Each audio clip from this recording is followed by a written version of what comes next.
part of manifesting is also putting it out there and just letting it go and trusting.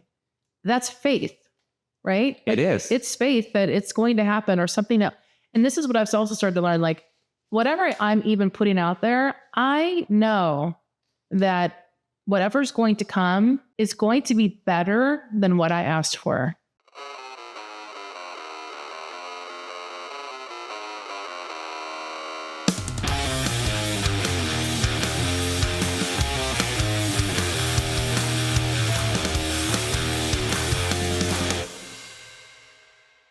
Well, good morning. Morning. All right. So, Rachel, what's working and what's not working? The question of the day, huh? Or the hour, the day, and the year. The hair has changed. My hair has definitely changed over the years. A lot of it, I think, due to COVID. Then I think also my age. Like there's something to be said about as we get older, like, you know, things change. So I don't believe you. Things change when you get older. Things change. Shit. Things, gravity happens naturally. Yes. Trust me. So I'm embracing this new, and then living here in Texas. I've been in Texas now for like 7 years. Yeah. And I lived in the East Coast. So definitely different climates. But there's humidity in both sections. There is, but there's water. There's different water. Okay. I feel like here it's hotter, obviously longer. And so naturally it's definitely different living here in Texas than living in New York. But again, that could also be aging. Yeah. And then all this COVID stuff. So I'm finding that taking it shorter, and I used to be a pixie girl for years. That's when I met you. You had short pixie hair. Short pixie hair for like 20 some years. It was like black. Yes. It was like level 4. Black. Level 4, bro. Level. Look, I don't see color. So apparently level 4 in my mind is black. It's like there's Baywatch blonde. Okay. And then there's balayage blonde. Okay. And then there's brunette. And then and anything below slightly level 4 is just like Robert Smith, Peter Murphy, Gosland. It's just it wasn't that dark, but yeah. That's as a color, that's how I do the colors. And then somewhere in there's redheads. Somewhere. But redheads are like, people say like, oh, I'm a redhead. I'm like, that means nothing to me. Because you have the people who are like fire engine red. Right. They're like, oh, I'm a redhead. I'm like, no, you're a fire truck.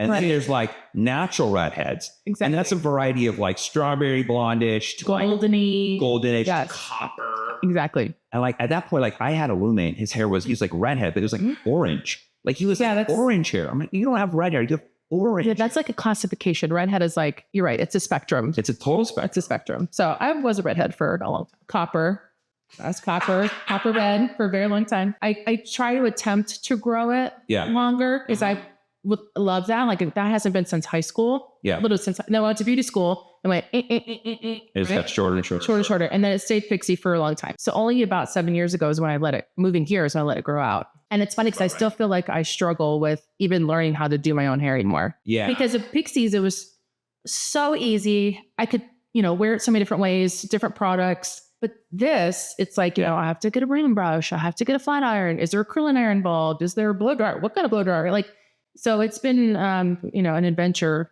over the last 7 years with my hair.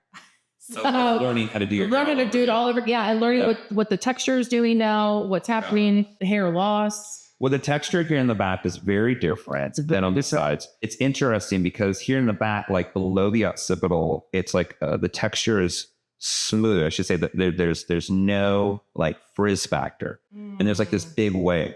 And then you get into the crown hair area, like right here. And this is actually the same area with my son. His hair would have this odd frizz where the hair would just get tangled all the time. Yes. And this little area right here, this little area is the unique area that has... I like how you say unique. That has a very different hair texture and type and frizz than everywhere else. The nice thing is that it's actually really only able to be seen where the hair's lightened. Right. So all the hair that's darker doesn't seem to have that same frizz. It's only the lightened part, which would make me now want to know, like, is there something on the conditioning mask and leave-in conditioner that maybe your hair, because of, your hair's changing. Right. The environment here in Texas.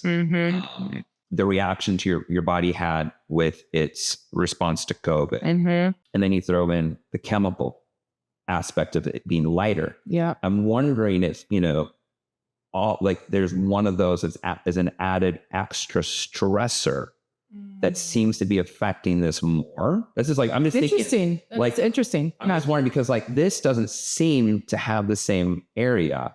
Like this is lightened. Yeah. And this is lightened. And this is clearly a smoother. Like when I'm physically touching it, the cuticle is smoother. And this side has always been straighter, which is interesting. Well, no matter what. It's not even straight. I'm talking about like the smoothness. Like I'm running my hands down here. It's smooth. Mm-hmm. But when I put this back here, once I get into the back of your head and the crown, you can feel it starts becoming more rough. And so that's making me think like, does this area need a little bit more TLC? Mm-hmm. The other thing I'm thinking about, because I don't do color and I don't know colors of hair, so this isn't a dig at whoever it is perhaps this area needs to be maybe lifted in a more gentle manner. Mm-hmm. So like, I'm just thinking of some shit right off the top of my head. I don't know which one it is. Yeah. But I'm just going through all the things because like, if it was your whole head, right, it'd be like, I feel like it would be an easier problem to solve. But because I'm not feeling the same, and it could be that that's your texture post-COVID, it's post-COVID response. I feel like that's when I noticed it more. But to your point, yeah, I also have been going a lot lighter since then as well. So it's interesting. Your hair may not be as post-COVID may have added some fragility, weakness. And it does seem because my grandma lost like almost all of her hair. Yeah. So she used to have this crazy, she's like in her mid-80s. She had like this crazy old lady beehive thing that she would wear. She can't wear it anymore. The most of it was like right in through here. So like where you would receive male pattern baldness, like where that would happen, I feel like that seems to be the area I've heard and witnessed more people having an experience challenges that. Mm-hmm. The second spot is right up and through here. Totally. So it seems to be all the areas men have historically had to deal with like hair loss. It's like the hairline and the back spot, right? Mm-hmm. And that seems to be a consistent theme post-COVID hair. I call it the COVID hair thing. Yeah. Telogen effluvium. Yeah. Whatever. That's the name. It's the name. Telogen effluvium. But it's when you go through a major stress. Yeah. So it could be a high fever. So it doesn't necessarily mean COVID. It's just high fever. Like I said, if you go under anesthesia, anything your body goes through this major stress, you could have telogen effluvium. It's just your hair cycles. Yeah. The cycles are off. So instead of it cycling like we normally have every like 3 months, it's just now it's kind of holding on to it and all of a sudden it's letting all of it go. Yeah. And that tends to be obviously you're a little bit more sensitive or like weaker, I guess, in these areas for sure. I did notice that a lot. But I also noticed, did you ever have a lot of clients or any clients that went through chemo? I've actually had a few. Yeah. Do you remember their hair growing back? Absolutely. What was like, because this to me is reminiscent of like someone's hair coming back through chemo, which I think was just really interesting. Okay. So when you bring up like halo hair, I found in my experience with my interactions with clients, either I met them before and then I didn't see them obviously during their treatment because maybe they did have hair, or friends who have gone through that, or meeting clients as their hair is grown and then seeing that change from it growing back to like years later, how it's changed once again. Exactly. I felt like if you have curly hair and then you had chemo, your hair came back straight and like silky. It was weird. And then if your hair was like silky and straight, it came back sometimes wiry and frizzy. Yeah. Not curly. Yeah. But like the hair would be straight, but it was like rough. So yeah, and you're not the first person to bring up that comparison. It does. And again, that would be a massive stress on the body as well. Exactly. I've also had clients who've had several surgeries, like maybe they had like a small operation and then that goes south. They have to have another operation, another operation, another operation. And then the next thing you know, their hair is suffering because of the amount of anesthesia. Exactly. And just the fact that the body's trying to repair itself. So I'm imagining like it's taking all the extra stuff it would do from the whole body and it's focusing its attention on trying to heal where that injury, wound, surgery, whatever it is. It doesn't surprise me that would happen. And here's the interesting part. all the like the first 2 inches coming out of your scalp is totally different. There's like this band of like 3 inches. Yeah, see, I believe there's hope. I know there's hope. No, there's. I'm like, it's growing. Yeah. That's the thing. It's got it, and it takes, you know, how long it takes for hair to grow. So about a ½ inch a month. Exactly. Less. So if I do the math, it's been almost like 2 years since I had the big first COVID. So this, you know, could be. You're right. You're right. Yeah. In there. You're right. In there. Yeah. Interesting. And it wouldn't surprise me if I comb it up if there would be a density change too. Let's see. Yep. I'm curious. And by density change, I mean if I lift it up, you'll be able to see where all of that probably the new hair started growing. You may see. Yeah, it's like right here. Yeah, you can see that the texture starts to change because it's like right. Yeah, see where all that. Like, it's easy to back comb it because that short hair is already in there. Today, if we give you that pixie haircut that you didn't ask for, you wouldn't have to worry about it. That's right, but no. We're not doing that. That's fine. No. So you had showed me an image of something that you wanted before we started recording where you wanted to bring it up. Now, when you say like above your jaw, right? Yeah. Like more like right around your lip area. Is that where you want it to be when it's formed straight, or do you want it to be when it's like maybe has a little bit of bend? Because the bend would make it need to be longer. Right. So that's what I wanted to know. Probably when it's with the bend. Okay. So maybe I'll just bring it to like my chin. Here. Yeah. So that's when you say chin. I always tell people like we can't talk about chin. Well, you're chin here. Or I think chin starts here. I would say this is your jaw. This is like true. It's like your jaw. I guess that is true. This is your jaw. Yeah. So to me, this is your jaw. And then this is your chin. So I'm saying it's all connected. Right. Like this is your arm, but you have an elbow.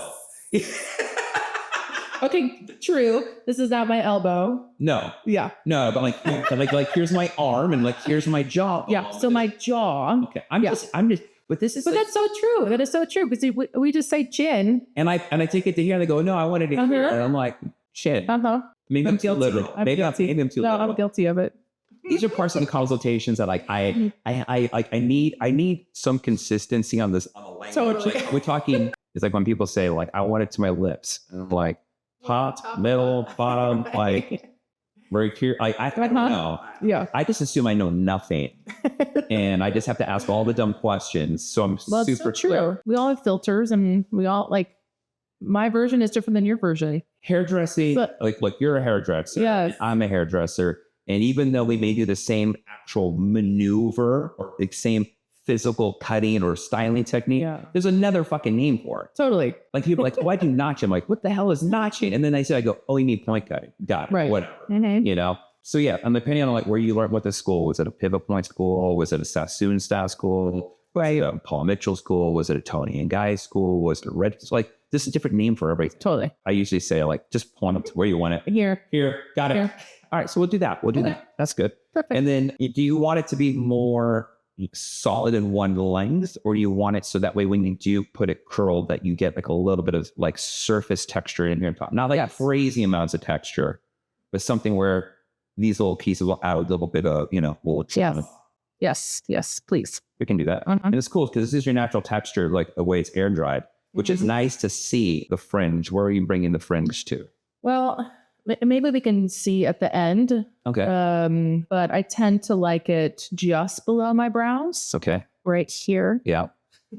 But I am open sometimes to, sure, ideas. Exactly. Especially if, you have a better idea. In summertime, though, it's nice when it does get warm that if I have to straighten them out, no matter what, because otherwise, as soon as you go outside, they start to get the little wave, or they start to just kind of. You were straight this morning. Now it's true. Exactly. So I go back and forth with like leaving them a little bit longer so that if they do wave up, then I can let it go all day and not have to worry about it. However, I tend to like them to be nice and smooth. What about that style where it's a little bit shorter in the front and then it kind of is like a little bit wispier and then it kind of the curtain, like a short curtain fringe where it's like it still ends here. Right. Where if you wanted to, you can kind of push them out and then you have like a really nice curtain fringe. But when you wear it full, it's hovering at that area of by my eyebrows. Right around your eyebrows. And then it just kind of gets a little bit longer in here. Perfect. Let's try that out. Perfect. Okay. I'm fine.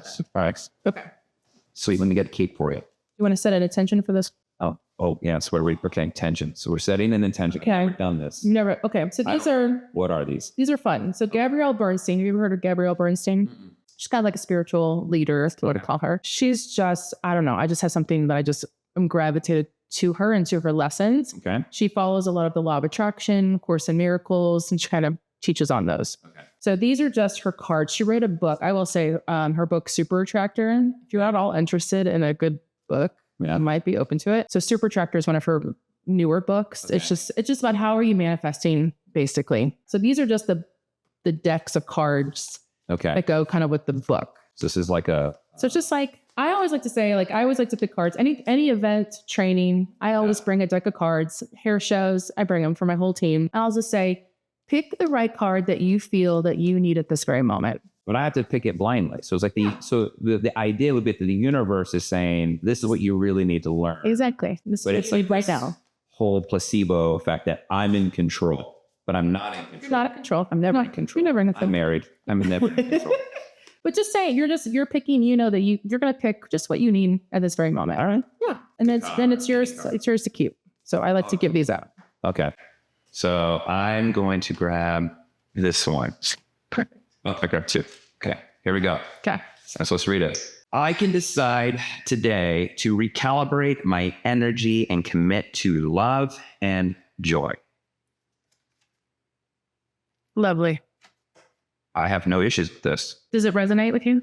I don't know if it resonates immediately, but I can say that I've definitely been making a more conscious choice to be more mentally like talking through this, like those internal conversations we have in our head, to be more grateful, to be more aware, more grateful for the things that I have instead of focusing on the things I have not, right? Yep. An example could be like, I don't have $2+ billion in my bank account. And I could be so mopey about that, right? But then there could be somebody who has billions of dollars, but they have an unhappy family and marriage and a shitty relationship with their kids. Yeah. And to me, what I just mentioned, I have a great relationship with my kids. I have a great relationship with my wife and my family. So it's like, I look at that as far greater value than the $2 billion. For sure. But the $2 billion would be nice. Of course. However, I look at this and I go, I need to make that conscious choice more often to be more aware. And then I think when I started thinking of all the things that I am grateful for and all things that I do have, physical and non-physical things that I have, right? Like relationship is a non-physical gratitude thing. Yeah. In a sense, right? Because there's romantic, physical, and then there's non-physical relationship. And then I just think like the more I think about that, the more I'm in a better mood. You know, you have to batten down the hatches and you're going through life and the water is crazy and you're in the boat of life. It's at the end of the day, it's like, but we have this. Right. Like we're solid. Yeah. And that's always something I think people need to like if you could pause the world and step out of your body and just realize and look around. Look, there's a lot of good things around you. You just are too busy being distracted. Yep. With the shit of the world distracting you from like all the cool things you have within an arm's reach. 100%. That's me totally overtaking this podcast interview. See? But you asked me a question though, so I had to give you the answer. And you will hold on to that card. And I am going to put that. Yeah. And it'll end up. See if I can get that to stay. Like it's something I'll like maybe 3 days from now or a month from now or 2 months from now, like you'll come back to this and you're going to go, yeah, I get it. Yeah. Like, but to commit to love and joy, I've been really talking a lot about like, there's this thing where we don't really celebrate the joy of life. Life is just supposed to be joy. That's it. And when I see my nothing else, but when I see my kids play, all they want to do is everything in their life is fueled by the desire of joy. Exactly. It's not like trying to get ahead in life. They wake up like, I want to play. Yep. Dad, build Legos with me. We're going to build a Megazord. Connect to whatever's. And I'm like, okay. All right. That's what we're doing. Yep. Cool. Good. I'm glad you had my card. It was nice. So this morning I was thinking about something, knowing that you were coming over and we were going to be filming, is I've known you for over 10 years. Be thinking, Yeah. but I feel that I only getting to actually know you, which is something very different, to know someone for a length of time and to actually get to know who they are. I feel like it wasn't until I moved out here, we connected, we went to Joe's and had coffee, right? Yep. And I feel like it was during that moment on, through social media and conversations, I'm getting to know you more.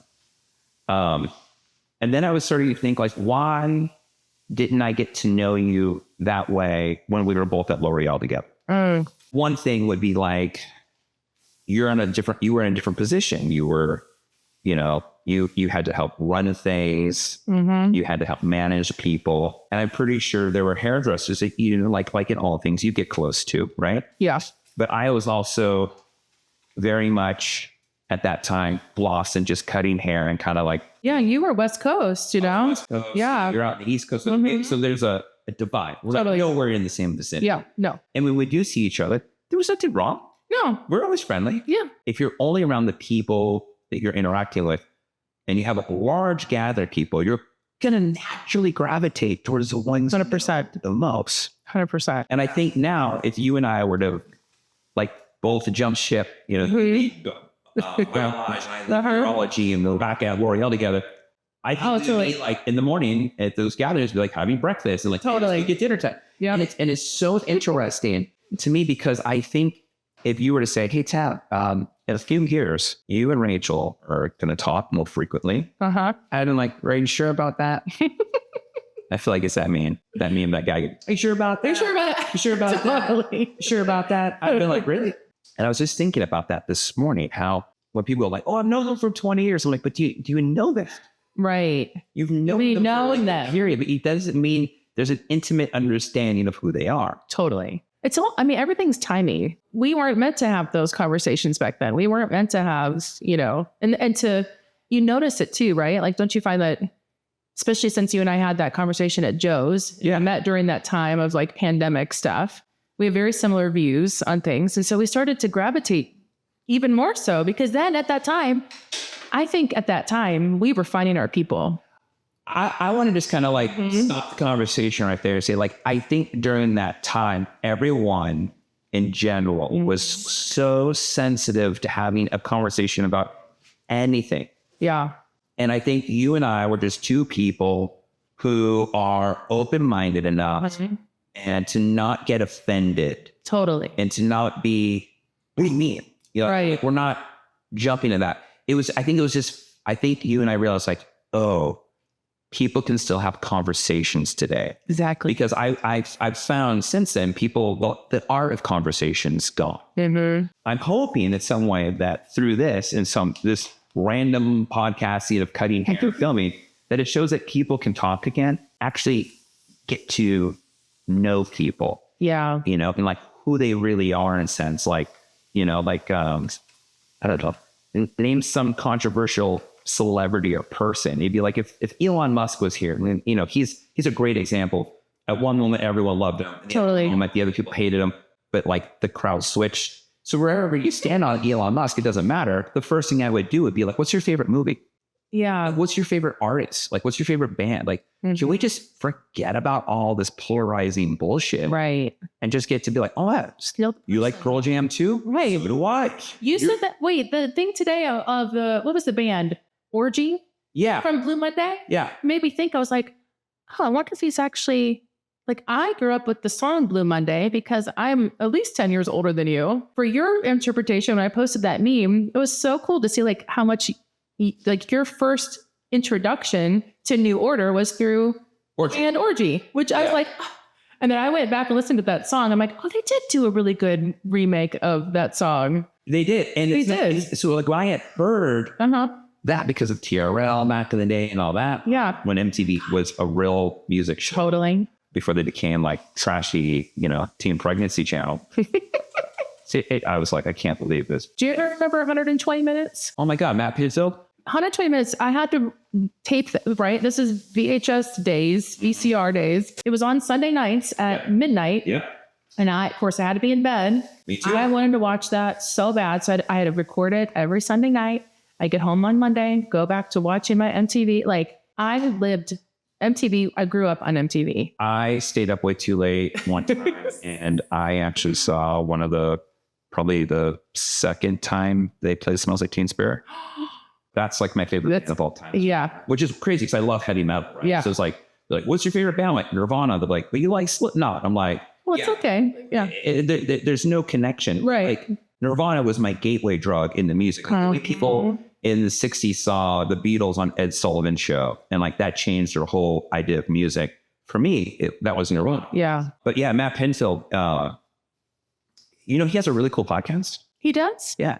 A lot of it deals around with, I believe, his sobriety, which because my friend was on it with him. But he's a fascinating guy. Hey. Fascinating. There was another guy that hosted it in the beginning before Matt Pinfield, and I cannot remember his name. I can see his face. I'm going to have to go look it up now because he was like the original guy. Yeah, but Matt Pinfield he's like the Wikipedia of music. Yeah. Before Wikipedia, there was Matt Pinfield with music. Yeah, so then what happened is I just remember hearing the cover. Yeah. Orgy. Yeah. And seeing the video and how cool it looked. And I was like, they're like spiked hair. all this side. I look at things was like, I feel like I've known this song. So like I very much was aware of the song previous because it sounded familiar, right? Because that song came out in the 80s. Oh, for sure. And I was a kid in the 80s. When I say kid, I mean like single digit age. Yeah. Born in 82. And that song came out in like 85, 86. Something like that, yeah. So I was, was it around me? Yes. Yeah, but not. But my parents weren't like new wave people. I remember a lot more in the 80s.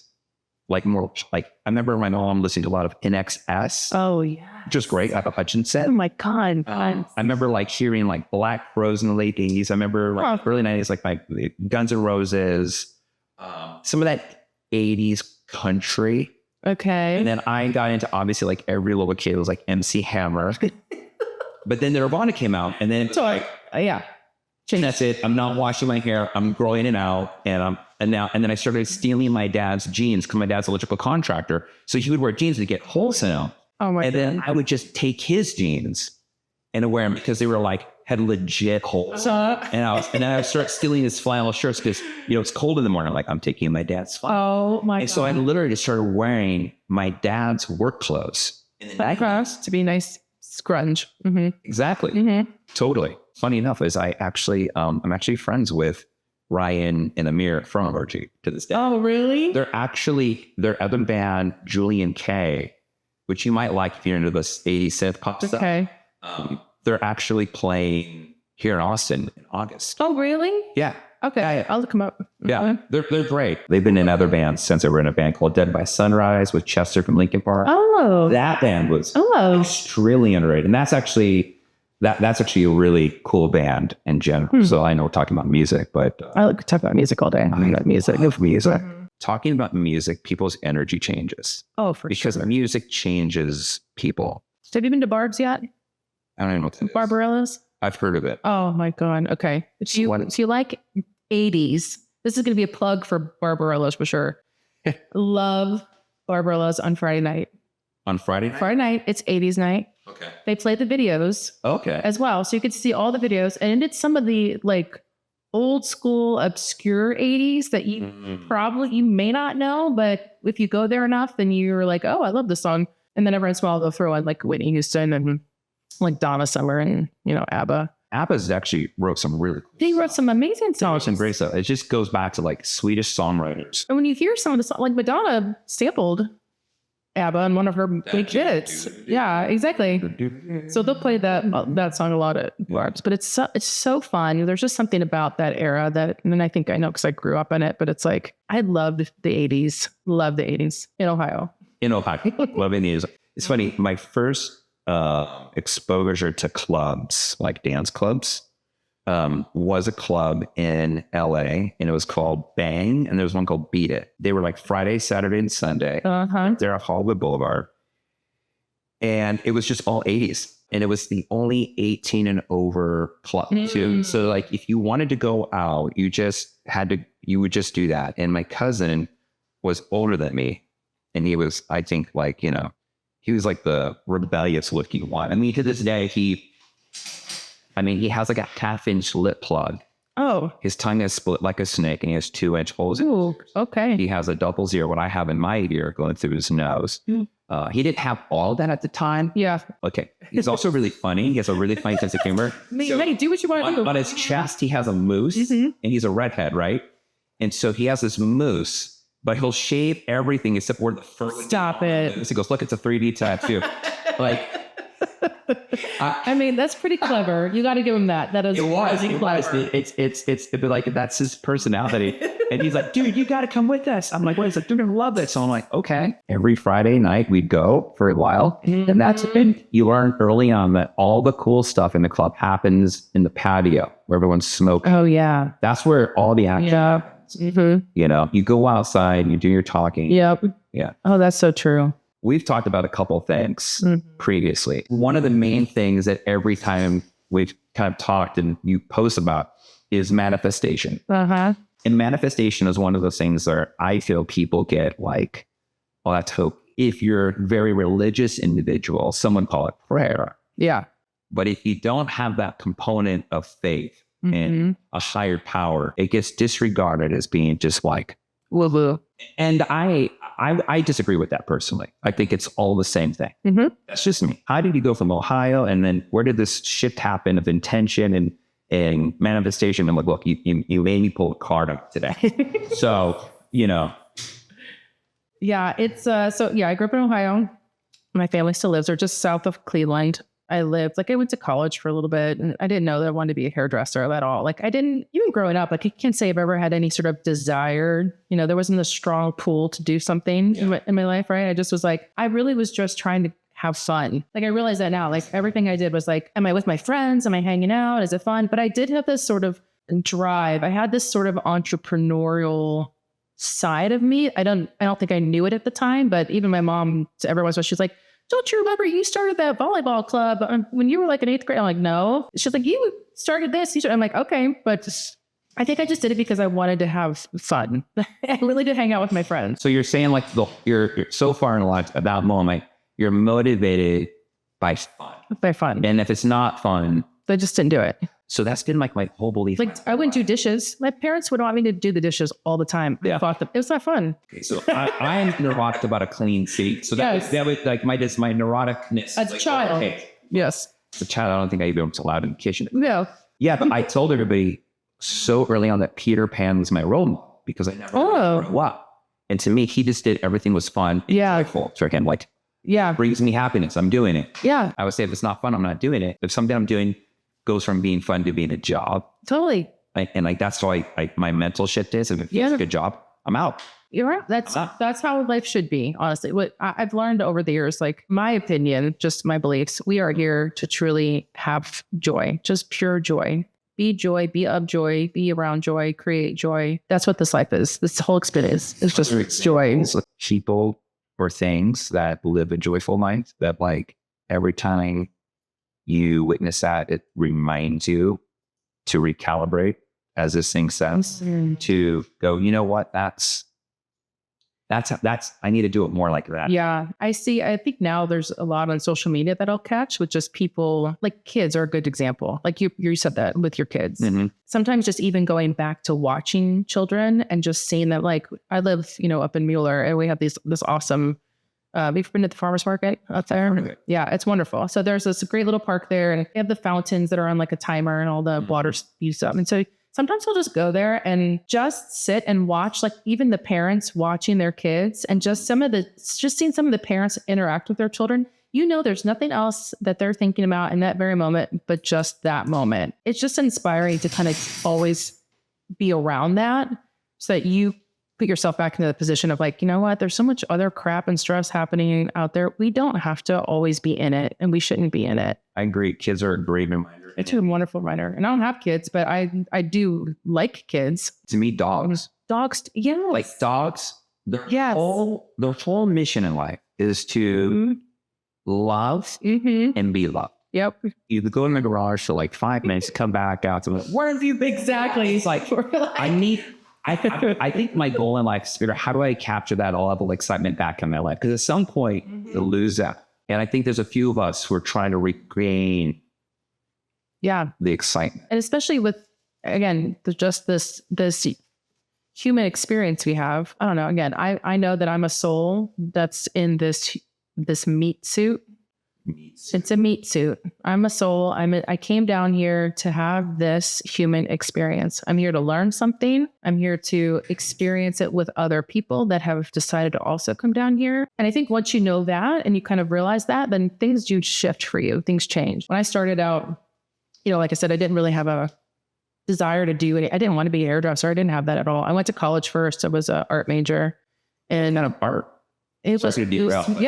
Honestly, I didn't even know, to be honest. I just went because I loved my art classes when I was in school. And so I decided to go do like either art history or, so I was taking actually more just art history and just general art classes, drawing, painting, things like that. But I was a terrible student. And I ended up terrible house stuff. Terrible in the fact that you have to have deadlines to get a grade. You have to turn things in. My whole perception was I'm an artist. I'm going to do it on my time. I'm going to do my stipple dot drawing when I want to. So I wouldn't turn stuff in. And so then I would fail. And then I got... That was the problem. Yeah. So then, and I ended up joining a sorority when I was in college. Again, never thought I would ever be a sorority, sort of typical sorority girl. It was fun. It was fun. And then I was on probation from college. Not another kind of probation where you have checked in. No. You can't leave the state. No. Just couldn't come back. Or I was I don't forget what it was, but there's some sort of probation I was on for college. So I decided. Academic probation. So I came back home. And even though when I was in college, I used to do you remember, we used to call them threadlocks. You would take embroidery floss and wrap it around hair. Okay. And create these little pieces of threaded hair. I've seen that. Yeah. I never had it. Yeah. So I used to do that for, again, my entrepreneurial thing. I used to do that in college to make some extra money because I needed to go buy cigarettes, of course, and to go out drinking and all my sorority stuff. You smoked cigarettes? I sure did. And I would back then. What was your brand? Oh my God. It was just Marlboro Lights, I think. Yeah. All my friends in that age smoked cloves. Oh no. These strikes. No. And I always remembered, I love the way they initially smelled. Totally. When it was the first puff. And then after that, I wanted to vomit. It's the first time you start campfire, I love the smell. But 5 minutes later, I'm can we put this out? I'm getting ahead. Totally. They always smell good. You're right. But I was ooh, no. I think I started out with Newports, to be honest, because my friend smoked them. When I was in college, do you remember Camel Special Lights? No. So I never smoked a cigarette. Okay. Camel Special Lights came out, but they used to have a free coupon in magazines. Oh. So I would just go to the drugstore right down by my dorm, steal them. Then my mom would send me a bunch of rolls of quarters for my laundry. And I would just use my quarters to buy the smokes. And it was a buy one, get one free deal with these things. I have a question. What happened to the laundry? It would get done eventually. I don't remember how. I think I just would still make some money from doing this hair thing on the side. And then my neighbor across from me, this girl named Lucretia, Lucretia was awesome. She had gone through beauty school in high school. So she was in the dorm across from me. And so I just always remember her, so she would cut my hair. She would just have people come in and do her. And I was always so you're making all this money? And she's yeah, I just decided to do this just so I could have something to fall back on. So I always remember that, how impressive that was that she decided to do this and make money off of it. My brother is 14 years younger than me. Okay. So at the time he was 4. It was 19, right? Around there. And my mom's he needs a haircut. Will you go take him to get a haircut? And I was oh yeah, whatever. I didn't want to watch my brother. I hated watching my brother. He was ADD and I loved him, but he was just, a lot of energy. He's a boy. He's a boy. And so it took him, I took him to famous hair. I still remember this to this day. I remember sitting there watching him get his haircut. And I was wow, that actually looks fun. I think I could do this. Went home and immediately called my college that I went to because I had no clue where to go to beauty school. I called University of Toledo, which is a dumbass. And I was hey, do you guys have a cosmetology or a hair program? They're what? She's no, you need to call a beauty school. So found a beauty school, close to where I grew up and started going a month later. And it still took me 3 years to go through beauty school, though. That's Why? another story. Well, because I just had fun. You see a theme here, Deb. I am picking up on a reoccurring fun thing. Oh my God. I went at night for 2 years. That was supposed to be done. And I watched during the day. That's when you have the most fun. It's night. Yeah, I know, but I was working during the day because the job I had, I could only work during the day. I was a server and they only had shifts during the day. So I was like, well, I have to work because I wanted to move out of my parents' house. So I worked during the day. Fun than getting a license and making money doing hair. I know. That's fine. It's all my own time. I'm making sure I'm still following your story correctly. So it was like, that's good teenage logic, right? Totally, very much so. So I went, 2 years, and I should have been done, but there would be days where, we'd do pedicures, right? And I'm like, and then, so my roommate was also a student. I met her at school. She was also a terrible influence. I'm going to blame it on her. She was a terrible influence. We would get to school and see like, oh, pedicures on the agenda, and we would skip. I skipped a lot. And so then again, after 2 years, they put me on probation. I was on beauty school probation and I had to wait 6 months to go back just to finish. So then at that point, then I was like, I got really motivated because I was like, I do not want to be a beauty school dropout. I do not want to be, now I couldn't finish college. I am not going to be a beauty school dropout. So after that 6 months of probation, I'd not be able to go back to school. And then I'd pay all these fines. So you're doing this, now you're finishing it mainly because you just don't want to get shit talked by your family. Exactly. Rachel can't accomplish anything. Yep.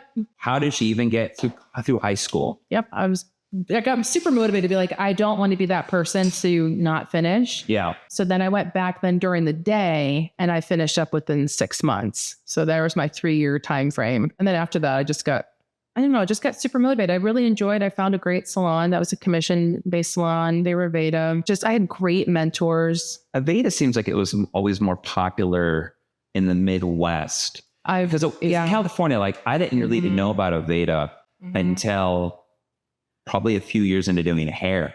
I was like, what? Yeah. Because the only things that like in California that I was exposed to was like Paul Mitchell, TG, and Redken. Like those were like the big ones. And like those were the 4 brands that were the most prominent. Yeah. That we all knew about in school. And then outside of that, the only thing I really knew was that like Kenra had like basically super glue in a can for hairspray.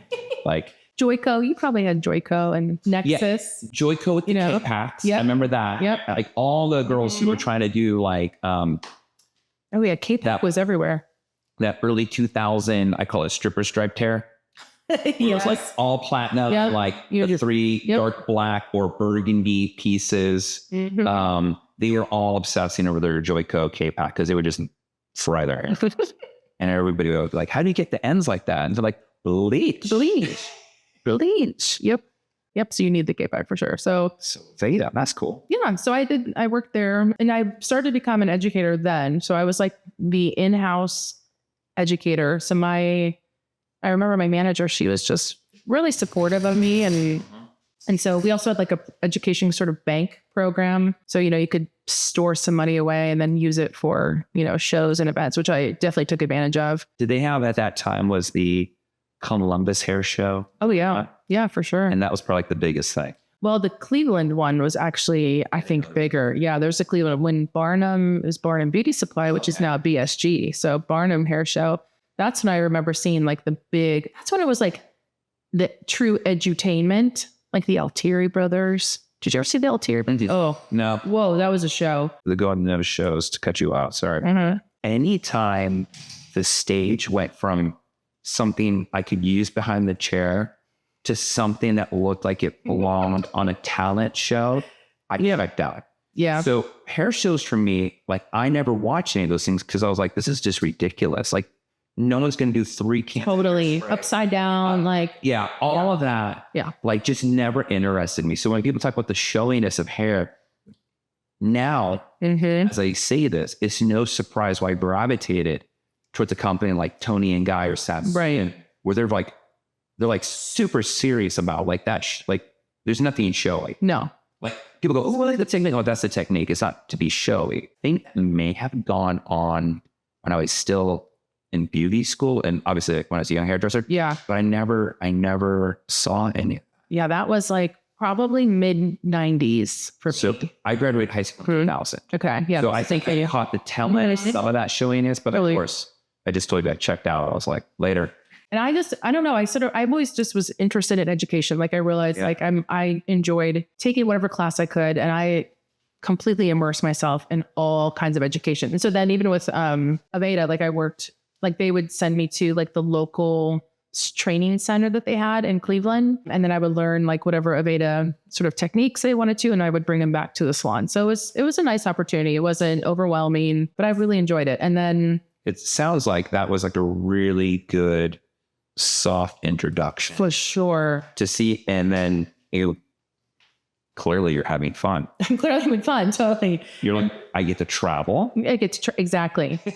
Exactly. I get to come back and be a superstar to the people around me. Yeah. And it was just, I really, really enjoyed it. And I liked what Aveda had offered. But then my mentor at the salon, she was ready. She had, trying to think how, I don't even know if I ever realized how old she was either. I don't want to say because this is in my early 20s. And when you're in your early 20s, everyone's ancient. Totally. So I think she had like 3 kids. And so, her kids were older. So I'm like, I'm thinking she had to be maybe not even 40, probably still probably in her late 30s. But she was so wise. She was also the one to really introduce me into sort of the manifesting. Her sister was like a feng shui master, and she was definitely into like tarot and angel readings and all of that. And so she would start to just kind of plant that seed with me. Yeah. And then we ended up going and renting a suite together. So we decided to venture off to her own thing, and we just rented a suite together. And then somehow from there, like someone had,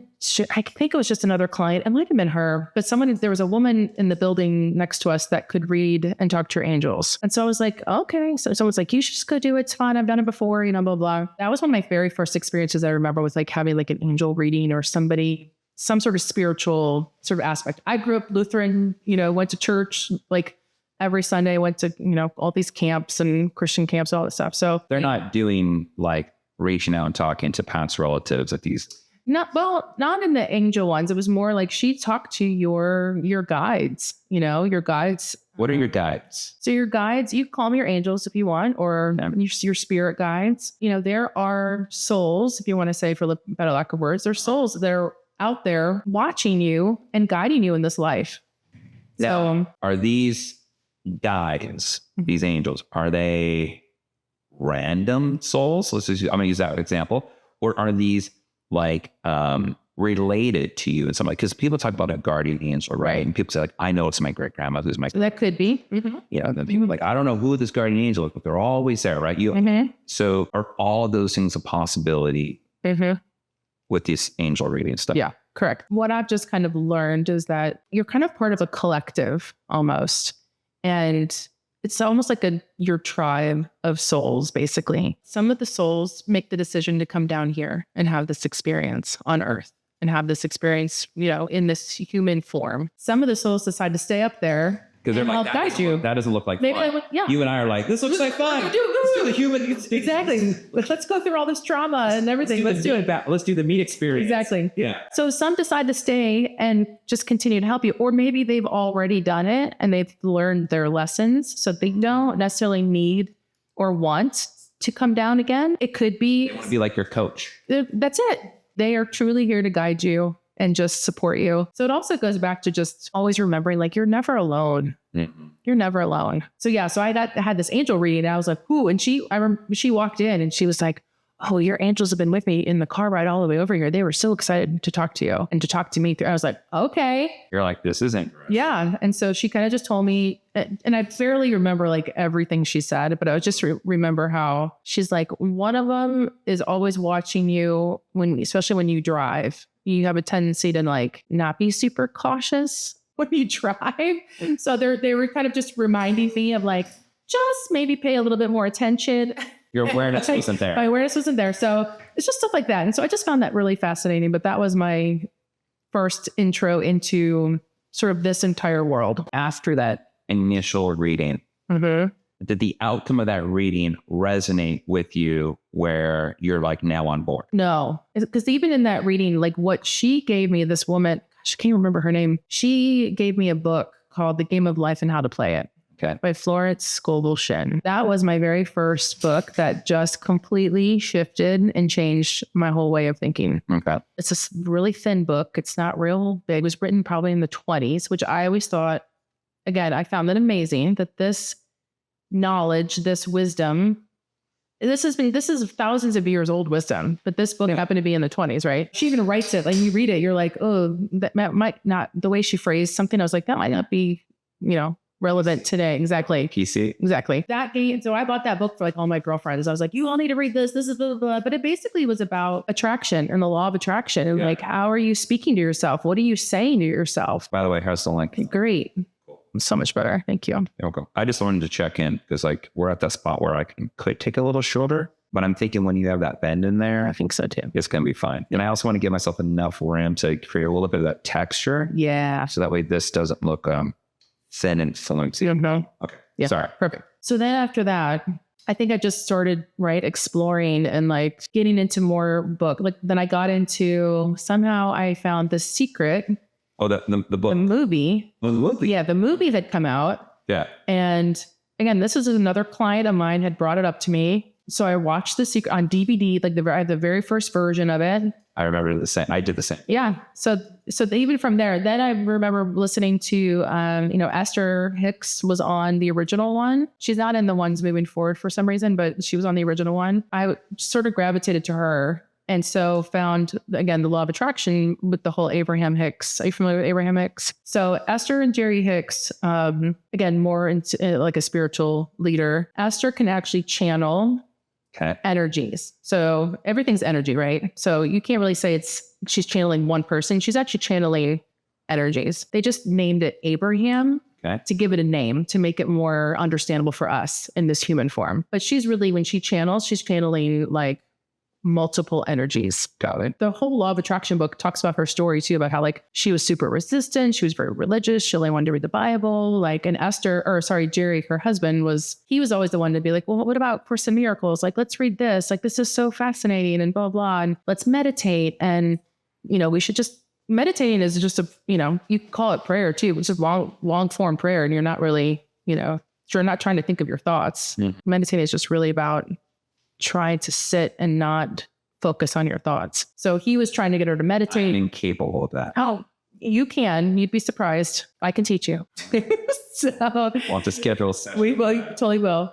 Yeah. So through that, so Esther had her own journey through meditation that she started to realize she could channel. And so now, and Jerry passed away, years ago. So now Esther still goes around and does these talks. Actually, I'm going to go see her in Dallas, but she's really fascinating to listen to, but it's all based on, again, law of attraction. How are you saying it? How are you speaking it? How are you feeling it? And it's really about the feeling. Again, the whole comes back down to joy and to fun. If it doesn't feel right, if you're not in the flow, don't do it. You're not supposed to be there. Real quick, for those who don't know what The Secret is, and you're talking about how you present things, the way I look at it, or my understanding was from watching that movie, because I wouldn't read books, so I just fall asleep. Like it was the best of times. It was it's not just the book. It's just every book. It could be Dr. Seuss for my kids, or I really want to read. I just fall asleep. I start yawning. My understanding was there is a right way to phrase things and a wrong way. The right way is you have to remove the negative language from the phrase. Yeah. An example would be like, I don't want to fail my test. Yeah. That would be the wrong way. Right. Even though what the outcome I'm striving for is positive. The correct way to phrase that would be what? I'm going to succeed on this test. Exactly. Or I am succeeding. I'm passing this. Exactly. I'm going to have an A, or the A is here. You're putting it into a phrase too of like you've already received it. So once I learned that part of the secret, I realized that I was doing the phrasing wrong. My goal was to pass the test. Right. How I was wanting to pass that test through the psyching myself up for something was always in a pessimistic stance. Yeah. It's what you don't want. Exactly. I know this is going to sound crazy to a lot of other people. Once I started shifting my language, I feel that's when the opportunities of life started really happening. And that for me was until my late 20s. And there's a pivoting client person in my life who also helped me make that shift to a whole other level. For those people out there, if you've never watched The Secret, you have to watch it. Watch the movie, and then if that's intriguing, read the books. Read the books, right? But then you get old chair. I have to really push down on it. It's like, this is from like the 1970s. Oh, that's a beautiful chair. It's an original Sakar Belmont chair from like the mid to late 70s. I still have a Sakar Belmont in my house. They were selling this thing for like, I bought it for like $75. An old salon in Newport Beach, which had not been remodeled since like when they opened, like the mid 60s, were getting rid of a lot of their stuff. And they had like 8 of these just lined up. And these were the same chairs that we had at Morrison here in that. Oh, really? Also to Carbon, or for the AIM style lounge chair, but for a hairdresser. And I saw it. I said, you know what? I'm going to buy this. I'm going to refurbish it. I'm going to do it. And I never did that. So I never changed anything on here. And like the hydraulics worked. It gets stuck every night. But at the same time, I also now don't want to, because I realize like all those decades, people gossiping and sitting in a chair. Totally. This, I feel like the chair has its own spirit. So so I don't want to change it. No, it's still working. It's fine. Yeah, like I don't want to. Yeah. So The Secret, though, I will say, like, that helped me because I was married at the time, and I was working, 2 jobs. I was still doing hair and working at a restaurant. So it was, we owned a house, and my husband at the time, and I'm not trying to speak poorly about him, but it was just, he was on a different path than I was. And and that's a common thing when people say I was married. Usually at some point. Yes. They're in this, they're like in that, like it's like you're on that road and you don't realize the road you're in is the turn only lane. Yep. And they're in the straight lane. Yep. And you don't realize that until you're like, wait. You're way over. You're way over. I'm way over. Yeah, you're like 2 counties over. Yeah. Yeah. So we were struggling with money, of course. And, one was being more spent, one, spent it more. And so it was an imbalance. It was very imbalanced. So I got to the point, though, where I was using those principles, and I would tell myself, I have more than enough money. And I would say it. I remember sitting at my coffee table just crying. I have more than enough money. I have more than enough money. I have more than enough money. And that completely shifted. And we started to have enough money, and things were coming in. Eventually, then we ended up buying another house so that we could do some rental and get into, rental property. And then eventually I, ended up got divorced, and I still had to financially take care of all the houses. But I kept telling myself, I have more than enough money. I have more than enough money. And it was just that weight. And I didn't have to have that stress anymore, even though I still worked my ass off. Then I went and owned my salon. So I went then, even during that time, I opened up an actual salon. How old are you when you opened your first salon? I was 27, 28. Okay. So yeah. Yeah. That's a lot of responsibility. Yeah. But I didn't know what I was doing. I was so naive about it. How old were you when you got married? I was 23 when I got married. So you're 23 when you got married. And how long had you been licensed at that time? I finished beauty school. Let me think. I think I started about 23. Like I remember starting my salon job, and then I got married maybe like 6 months later. I'm just trying to put like an age timeline in, because had you started this journey 5 years later, would you have been more risk adverse? Yeah, I don't know. Some of the things I was doing when I was 22 or 23, I would not get at 33, because I would have had the history to go, that's a dumb idea. Totally. Yes, you said I was naive. I was so naive. Yeah, I didn't know. So this is like one of those areas where perhaps being naive and young, long term, probably has benefited you. I think so. Okay. And then I also got to the point where I started to want to try to prove to people that I could do it, because so many people, probably just being a hairdresser, there's that mindset that you're never going to do well. And so even my folks, they had reservations, but they still supported me going through beauty school. But I know that they probably didn't see it as a viable long-term career. Probably just thought it was, just a phase that she's going to go through and she'll do something else. And then when I went to go open up my own salon, I got so much pushback even from them and even my husband at the time, because I was already the breadwinner. And I was already the one having the steady income. Oh, to go do a salon, you have so much more risk. And I was like, no, because I'm like, I don't see the risk in it. I'm doing it where I already know that I'm going to have clients that will come with me. What I'm making behind the chair will pay for my rent. I rented out my other chairs. Okay. So I did chair rental, which to me that I thought just felt easier than trying to do commission and go through all that and all that stuff. So I was like, well, I can be a landlord. That's all this really is. And it was great. And I had, so 7 years total, I had the salon, and I never had I only had one girl leave because she moved to Florida. Everyone else stayed or I grew. And that was like, I thought, but that's a really powerful thing is to be able to have the same staff. Usually in chair rentals, you can get a lot of hype.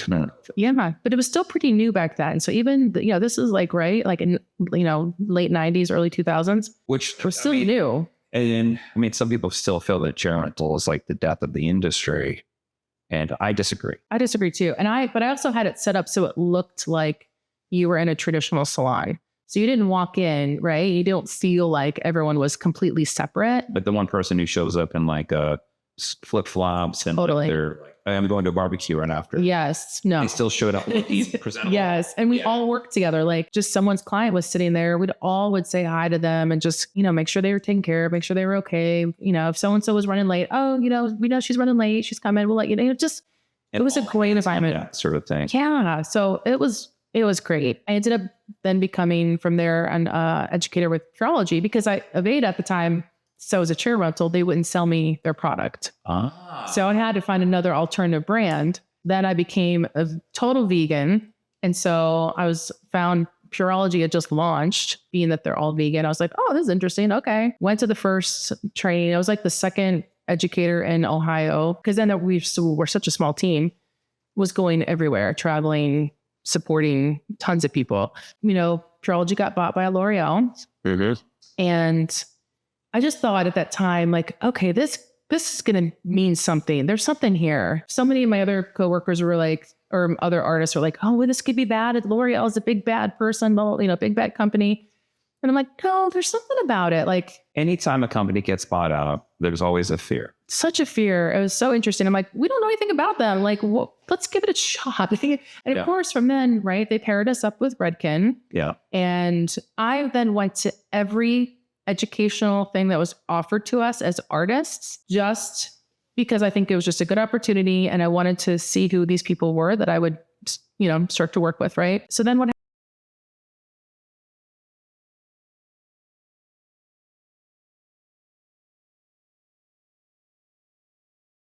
were teaching the class. Stephen Henley was there, who was my very first boss, and he was the head of Curology education. And I'll never forget, at the exchange, Angel had come up to me after the class was done. He's got a real thick accent. He's like, what do you want to do? What do you want to do in this industry? What do you want to do with this career? And I was like, I don't know. I said, I actually think I want to do more of kind of like the backstage support.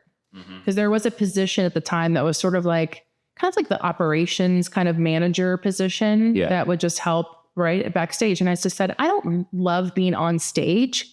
That was never my thing. Yeah.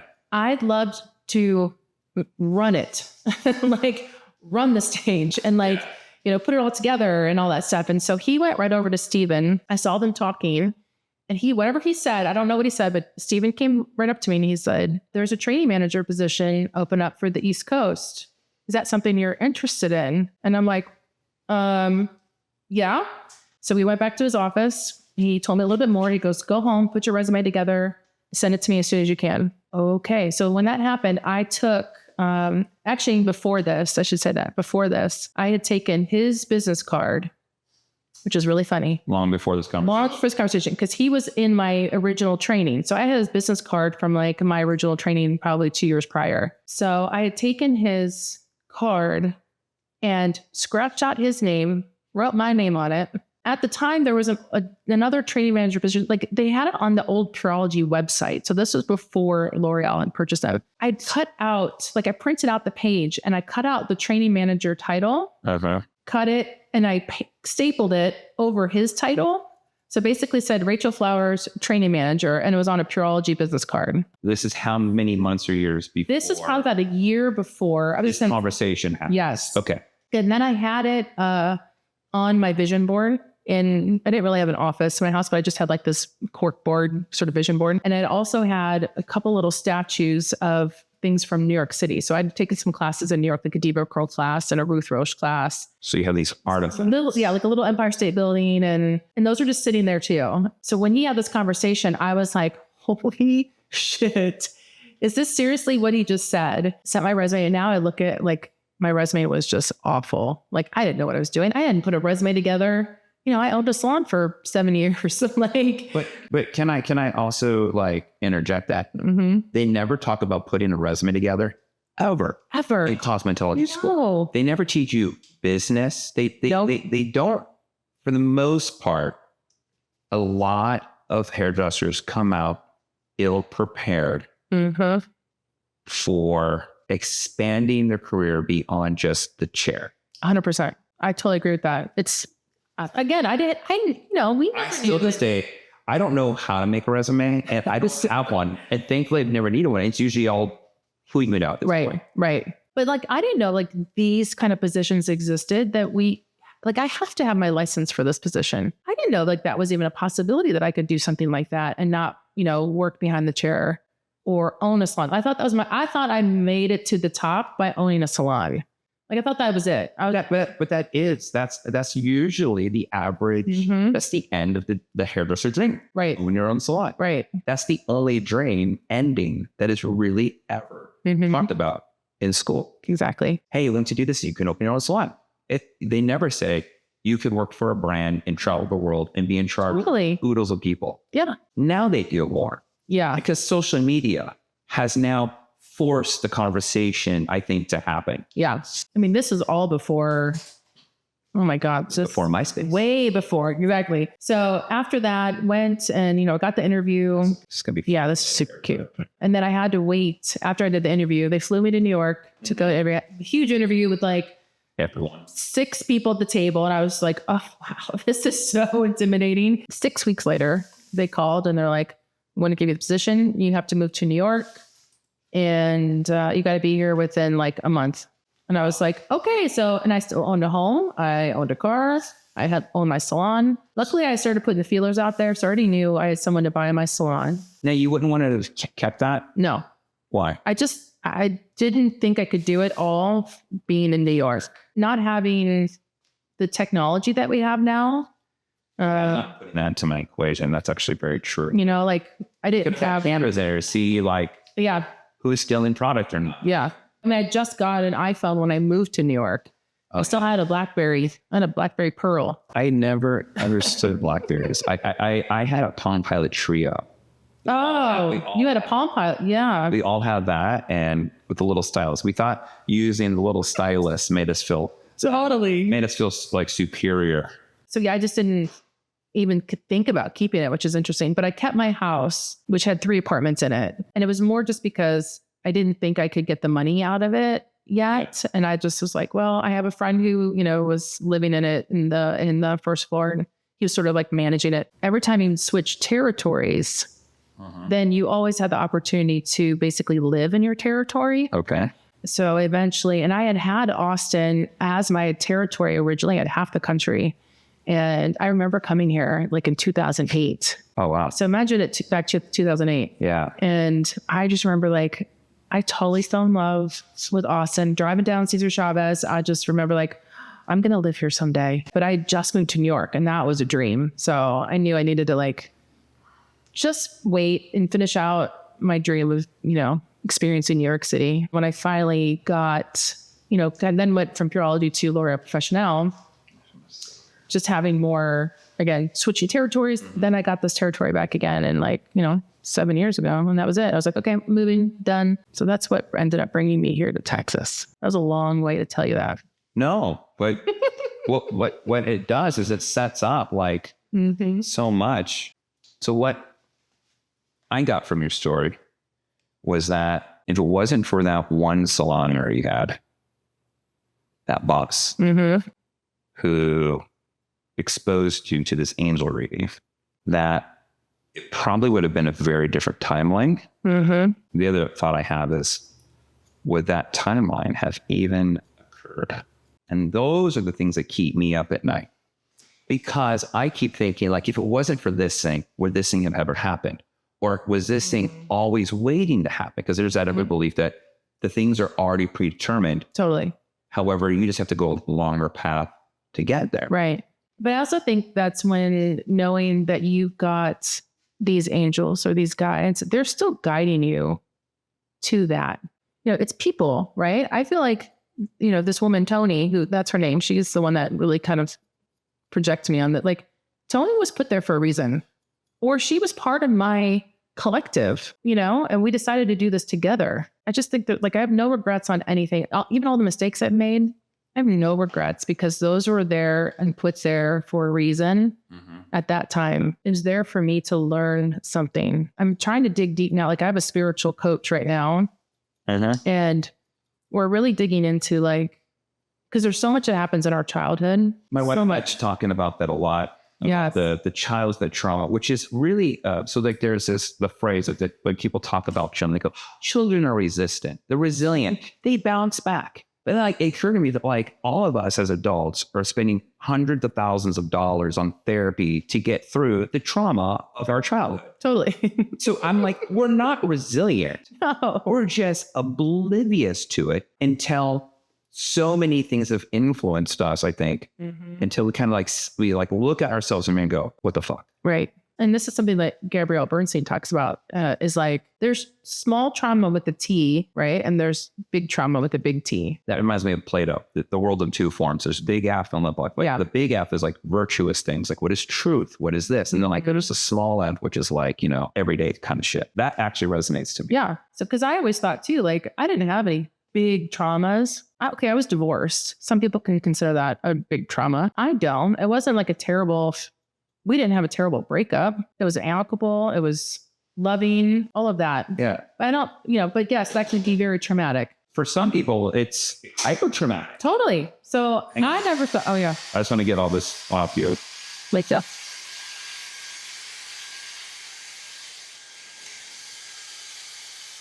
Okay. So I think what I'm learning is that, like, for such a long time, I always felt like, am I enough? Am I enough to do the things that I want to do? Because I didn't go through this overwhelming trauma in my life to overcome something ginormous, if that makes sense. We talk a lot about, even in training, like, you have to earn the right. Usually when you do an earn the right statement, it's, why do I have the right to stand up here and give you this information? And I struggled with that for so long. Sorry about those earrings. No, it's fine. Thinking to myself, I didn't have this huge trauma with the capital T that I overcame to where I didn't feel like I was worthy enough to be up here in front of you earning the right, if that makes sense. I was always offended in some man, and I hate using that word. What was I? I was like, what? Like, I have to have this horrible thing in my life to justify why I'm here. Like, I get that it makes a bigger impact, but not everyone in life has a horrible thing to overcome. My earn the right, I felt, was like, look, I felt like I earned the right because I did the hard work. I worked my ass off. I did the things you should do. I did some things you should not do. Doesn't mean it was detrimental, but it worked. And I'm here as somebody who's lived through some experiences. I've done the hard work. I've seen the opportunities, and let me just help you, guide you. Like, I look at being earning the right as like, I'm up here more as like some sort of like creative Sherpa. To help guide people on their paths. Not to be my path. I'm doing my path. I don't want anybody else trying to get on my heels of my own path. I'd rather my story of no crazy upbringing be like, oh, I also relate to that. Like, look, my parents were married my whole life until I turned 38, which I find a very different thing of being, because when like, I'm an adult child of divorced parents versus a child. Very different. I have a friend out in California, just kind of go through the same thing. We're both talking about how it's a very different, because your whole life, it's like 30 something years of Christmases and all that. It's not like you grew up being 5 or 6 and having 2 Christmases. I'm not saying that's any better or worse, but it has its own set of hurdles now you have to jump. People are going up there telling these crazy stories. Some of them I was like, I don't know if I want to know this. Some stories. Some are obviously, like, you give them, like, the fact that they went through it totally. Like, But that same But thing. if you don't have that, you kind of feel alienated. Like, Exactly. well, then is this the right thing for me? Should I even be up here? Yep. So I felt that a lot. I felt that for a very long time with this, even with this job and this career. But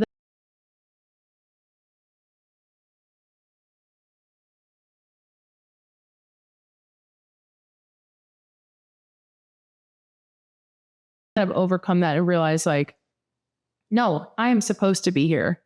I am supposed to be here. I don't know why just existing and just doing what you do isn't just enough. Right. Like that should be just enough. Yeah. Not just enough, should be enough. I mean, there's something to try to relate to people, but it doesn't have to be. Can I say that when I hear all those stories, it's the most unrelatable thing to me? Let's say here. I don't relate. I know. Wow, congratulations. That's hard. And I don't mean that facetiously. Totally. But for someone who never had any of that, like had a stable upbringing, Yeah. like middle class family, sometimes on the higher end, maybe sometimes the lower end. What is that? So, Yeah. like I got great grades. Yeah. And I never had an arrest. Yeah. Like all these things for me. And I don't know if you know this about Jerry Seinfeld. He had like the most normal upbringing. And you always hear about comedians having these horrible, traumatic experiences or something like that. And the way of coping was killed. But Jerry Seinfeld had like the most leave it to beaver life. Huh. It's possible to have this very Totally calm, stable upbringing and still be able to do these things where historically individuals who engage in that particular craft usually have some sort of like trauma with the capital T. Yeah. It's a big trauma. Big trauma. Yeah. So I'm going through now learning like what were all my little traumas, because all of those being built up too do cause my inhibitions or my lack of self-belief. All those little T traumas do cause those. So I'm trying to like go through and mentally remember back of just like what happened when I was a child. Like, why would I have thought this? Or what happened? What did my parents do or didn't do that made me think this way? So it's been really interesting to go through that process. Sometimes I was like, I don't want to go back through my childhood. I thought my childhood was great. I think I was also afraid of like, what am I going to find? Right? Like, what am I going to find there that I don't really want to think about? I think that's probably one of the hardest part is the awareness of your subconscious wanting to live in denial. Because I have good memories about it too. Like I have good, and I'm like that was why do you need to do that? Like why do we need to go through and like look back? Because what's happening right now, I'm having things go that are patterns, right? I haven't learned my lessons. So there's lessons that I need to learn in this lifetime that all are now stemming back to, I realize like what's happened in my childhood. I need to learn that. I need to learn so I don't repeat these lessons again. Yeah. So that's what I'm discovering now is like, okay, that's important for me to know so I can say that I've learned this, I've moved through it, and that leads to even greater things. But I'm not going to be able to get to the greater things until I learn my lesson. Yeah. I mean, my wife and I talk about this, and I did tell her I was watching a special about, it's called How to Change Your Mind on Netflix. And it's psychedelics. Oh, yeah. I've never done a drug. I never smoked marijuana. I never smoked pot. No. Right? Yeah. Wow. Especially the people I was around. It's very surprising, right? Especially if you knew some of the girls I had dated who were like, it's even funnier, right? I've talked to people in my life about, different therapies and this and that. And I always walked away going like, this is a waste of my time. People go, it's not the right therapist. And I think for me, it's what you're talking about, those little traumas. I think there's enough of them that have hardwired my brain to involuntarily cause me to react to situations or things in a way that I can't even control. Yep. Now, it's not like anger issues. It's just maybe I say something that's in a gaslighting fashion. Yeah. Like I'm going to use that as an example. Probably like the most common thing I do. I say something and it sounds like I'm trying to gaslight them, right? But my intention is actually not that, but how I execute that comment is complete trash. Yeah. And I think the only way I think I'd probably be able to do that is after watching a special would be like through psilocybin. I'm personally convinced that's like all the way to like rewire my brain. Yeah. Where I don't lose my memory. brains. Right. I'm just removing the trash, if you will, on the computer. Like this is clogging the computer down. Yeah. We don't need these files. We need these files, but we need to get rid of these files so the computer can run smooth again and not, crash on you when you really need the computer to work. Yeah. And that's how I've been looking at life. And I interviewed a therapist who they treat their patients with ketamine. Yeah. Oh, yes. And I realized that's not for me because that not only does with people who are depressed, Right. which other than like normal bout of being sad about something, I don't have the depression. So I realized ketamine's off the list. It's like very powerful for some people. All right. So you brought some stuff over and this is a leave-in. This is a leave-in. Yes. Is this too dry to put it in? Yeah. So it's no. Oh no, it's fine. Okay. Yeah. And how much? Okay. So this is brand new. Brand new. It's in testing for it, but it's coming out soon. So you and I are not going to get in trouble for using this. Not at all. Perfect. I just want to make sure. I don't want to get like a letter. Yeah. I'm like, hey, dude. No. And by the time this comes out, who knows? It might already have been out. Right. All right. So how much do they use? Maybe like that much is good. Yeah. How much? Yep. It's just a bonding smoothing cream. That sounds like it would help the part of your hair and back. So, yeah. All right. Yeah. Cool. And then you just use this and nothing else? Pretty much. Cool. Yeah. I mean, every once in a while I'll use like just depending on how I'm letting it sit for the day, I might use like a texture paste. But if anything, if I usually want to keep more texture, I'll just finish it off with the next day hair. Okay. Yeah. I have so many products that I'll just, I'm always trying stuff too for work. That manifestation came true. Very much so. And then from there, did that solidify you continuing down a path of like really approaching your life in that structure? Yeah, I think you just end up, I think once you're in it, you just kind of gravitate to like learning. You just like, there's so much to learn and so much and it's a constant, just like you said about how do you say what you're asking for? Yeah. It's a constant. You can't just say it. I mean, technically you can just say what you're asking for. Like if you're manifesting, you really need to just say it once because the universe is going to conspire for you. So saying it every day over and over is not isn't helping me? No. Just say it once, but you have to say it again with conviction and say it correctly, and so me saying put it out there. I will get the Powerball number, or does the universe not get it? It's gonna do that the universe won't deliver the lotto. No, and I said that's really mean. Not like that. It's not that specific.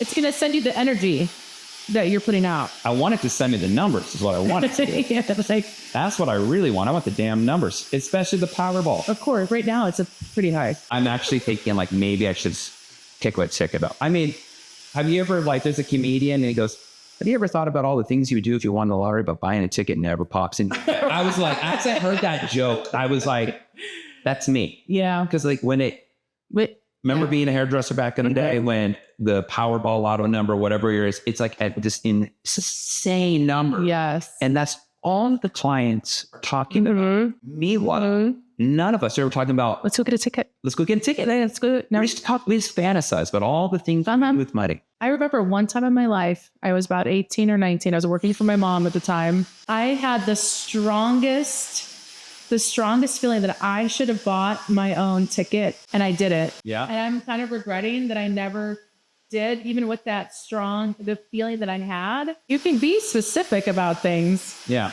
But it's not usually, I think, in terms of like a lottery. So you don't own a salon now? No.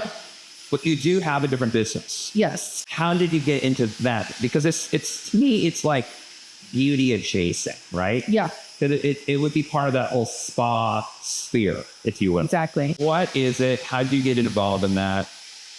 And did you choose that or did it choose you based off of this manifesting conversation? That's another good story. Well, we have time. We have time. When I owned my salon, I decided, even before I actually opened up, I decided for whatever reason to go to massage school. I never heard this about it. Yes, in Ohio, I don't even know if it still is something you can do, but in Ohio back then, as long as you had your cosmetology license that I went for 1,500 hours, you can go and become massage certified. You can go and then get a 100-hour massage certification and work in a salon only. to do massage. So like I couldn't go and work at like, as like a massage envy type of a thing where it's only massage, right? Or a chiropractor's office. I could work just in a salon. And I was like, and then we did the spa as well. Yeah. Okay. Making sure the spa wasn't like a difference.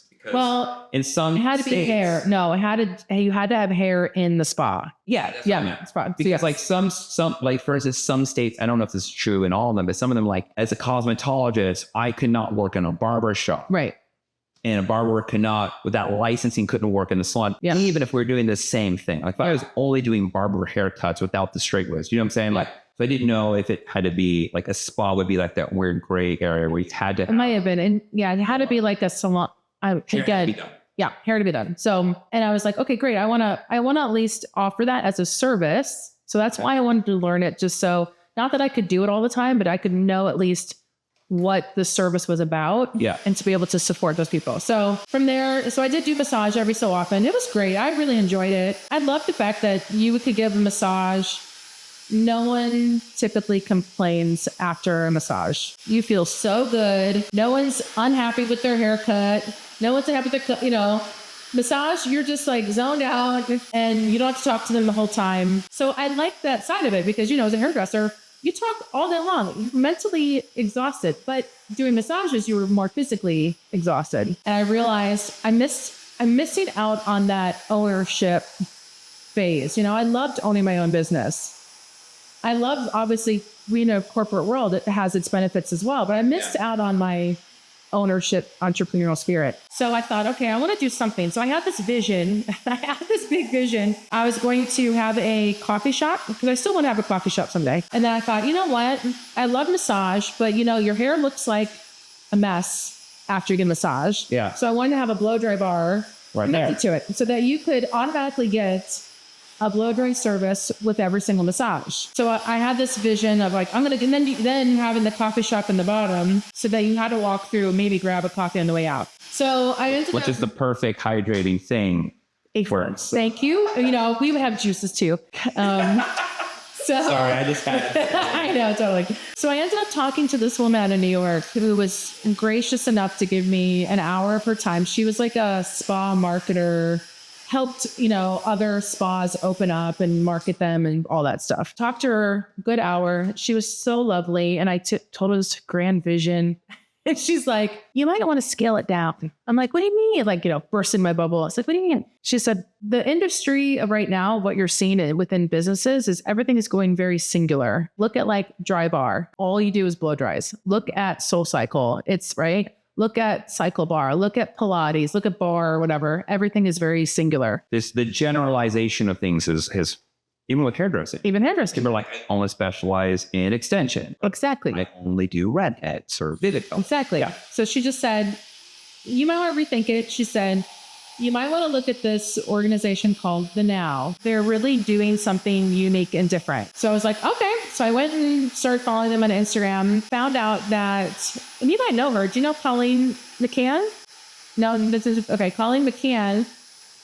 She used to be our wardrobe stylist when we would do any of our Curology and Redken shows. Colleen had ended up working her way to becoming a shaman. Even during the journey when she was working with us, we didn't know it. She kept it all to herself. She was on The Now's Instagram as, at the time, she was like their resident like crystal shaman. And she would like pick a crystal for the month for The Now. And then she has a book and her book was there. I was like, oh, this is wild. I'm like, I know Colleen and she's wonderful. I happened to have then a session.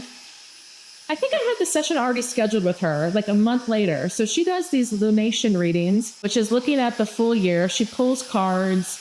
She goes through every single month, give you an idea of what your year, will look like. And it's got a mix of like crystals and tarot and just her, and not so much astrology, I don't think, but, and then it's just her shaman nature all behind it. I had this call with her. During that call, I was like, what do you know about The Now? She's like, oh, I love them. They're amazing, blah, blah, blah, blah. And one of the cards she pulled from me, we said Now on it. Weird. Like, it was like just Now. And it was in August, which I thought was so interesting. And this call was probably in like March. she's like, oh, love the owner. She's wonderful, blah, blah, blah. And I said, okay, great. And I said, do you think they'd ever want to partner with me and do something in Austin? Because they had 4 locations in California. She's like, I don't know, but I'll definitely, if I talk to her next, I'll mention blah, blah. I said, okay, great. I ended up sending an email to like their general email account. I said, hey, my name is Rachel. I'm really good friends with Colleen. I'm thinking about doing this as a business. Would you ever be interested in partnering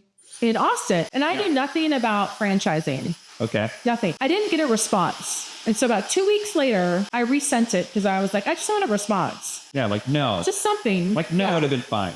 Exactly. So then I got an email right away. It said, oh my gosh, we love Colleen. We're actually in the middle of finishing our franchise paperwork right now. Can we reach back out to you when we're done? And I was like, okay. They reached out maybe a month later or so, 2 months. I went through you go through all these like discovery calls basically to like find out. Right fit. Yeah. To find out if you like the business, like they give you all the sales pitches, right? Then they have the very first, what they call discovery day. And that happened to be, I'm pretty sure it was in August. If not, it was in September. So it was right around that time. Like I knew it was coming. Yeah. So I thought that was really interesting. Like that, I got that card. So I went to the first discovery day. Where was that? Which was in California. What part of California? They're in LA. We ended up doing a lot of it at just a local hotel. And then, we traveled to the boutiques and, just spend a couple days with marketing and the sales teams and all that stuff. I decided, you know what? I want to do it. And I signed up basically a week later, and I was the first one to sign up. Now it's been 2 years since I've had the boutique open here. Has it been another set of learning for you as well? 100%. I bet. I mean, I'm 100%. Yes. I'm assuming, but I mean, did you think it would be a lot like owning your salon? I thought it would be a lot like owning. I kind of took it more as it's an investment to me. It's definitely more. I put it in the category of as an investment because I didn't want. I knew I was going to still have this job with L'Oreal, right? I wasn't intending to. You're not necessarily leave. No. You just wanted something to add into your plate. Exactly. And I wanted to be able to still have some freedom to, create something for a business, right? But I also like the fact that things are already done. That's what I did like the idea about franchising is like the wheel has been created. I don't have to recreate the wheel. With this franchise, I will say, because it's brand new, right? Brand new into the whole world of franchising. There's definitely been some learning curves and things moving a lot slower than I would have liked. But I also realized that just by being the first, that's been a good lesson right there. It's like, I don't know that I'll ever franchise necessarily again. And if I do, I will probably look for a franchise that's just maybe a little further along, unless I want to be fully in it, if that makes sense. Yeah, I get it. Yeah. I get it. Like if I knew I was going to be in it more, like I think, it would just be a little different experience. Yeah. But that was never my intention. It's been great. Like, tons of learns for sure. I've got it, especially now with staffing. What's staffing like right now? Staffing is so different from when I owned a salon. So different. Well, you don't have the same retention. Okay. For sure. There's definitely a lot of the grass is always greener mindset. So then there's the other phrase that the grass is only green where you water, right? Well, right. Water and fertile. Water and yes, they're not necessarily. They're either. I don't know. It's a different mindset. And I noticed that we offer benefits and things like that. No one takes our benefits. Interesting. Yeah, they would rather have the time off. Like time off is definitely important. For sure. But I have some who are like, so it's such a hit or miss because I have some who are like, have that mindset of like, I want to work really hard. I want to pick up shifts. I want to be there for the full shift. Some will just try to, jet out early if they can. There's no right or wrong to it. It's just, and even now we've had to really adjust how we think about that. Yeah. Because back in the day, I would have been like, no, you need to stay. And this is the time that you're booked for. And we may have somebody come in, but at the same time, like, I want them to be healthy and feel good and be happy. Yeah. And if it means that they leave an hour early, all right, then we need to be flexible for it. So flexibility is huge in this industry. And I think it's important as a business owner in this day and age. Yeah. I think what you're bringing up is something that I've always enjoyed talking with clients was the ever-changing landscape of what is now luxury. The needs of an employee or a staff member aren't the same as they were 10 years ago. No. 5 years ago. Like luxury was having the iPhone. Right. Luxury now is not having phone. Exactly. You know? Yes. It's like luxury was going to New York and the hustle and bustle. And for some people, that still is a luxury. But moreover, it's about escaping that. Totally. Shutting down completely. No cell phone service. Yep. And the needs of an employee or staff member are not the same. I think maybe what led to the demise of a lot of commission-based salons was not realizing that if you don't have a staff, you don't have a salon. Totally. I used to say that all the time. Totally. I'm like, they don't have to show up every day. Right. They could just not show up and they just have an empty room that should be a salon. I'm going to flat iron some pieces because I want to make sure it's like spot on straight. So that way, like those daisies that you decide to flat iron it and make it stick straight, it will be perfect. Because you can hide a lot with the round brush and the friendly iron. Totally. Oh, it's such a good light. I think there's a couple pieces that are just a little bit longer around your ears, which is normal. But I want to make sure that they're actually longer. I made that mistake. All hairdressers, we all make that mistake. You go, you know what? Part's long. We cut it when it's wet. Right. It gets that arch. Your journey from a hairdresser to like boss lady is a very different journey. And I think it's a journey that needs to be told for hairdressers. Yeah. Does that make you follow me on that? Yep. So it's like the journey of that we all get told in school. Like you deviated from that immensely. And I think that's really cool. And I love that you are all about the metaphysics stuff. I'm a huge manifester. So I want to share this with you. It was like the summer of 2021. I just left my job of being creative director for a hair care brand. You know what I'll do? I'll just keep doing what I've been doing, just kind of cutting hair here and there. But I want to figure something out. My wife had brought up, she goes, how about you call some people that you used to work with and see maybe if there are a brand is needing an educator. I said, no, I don't think I want to do that.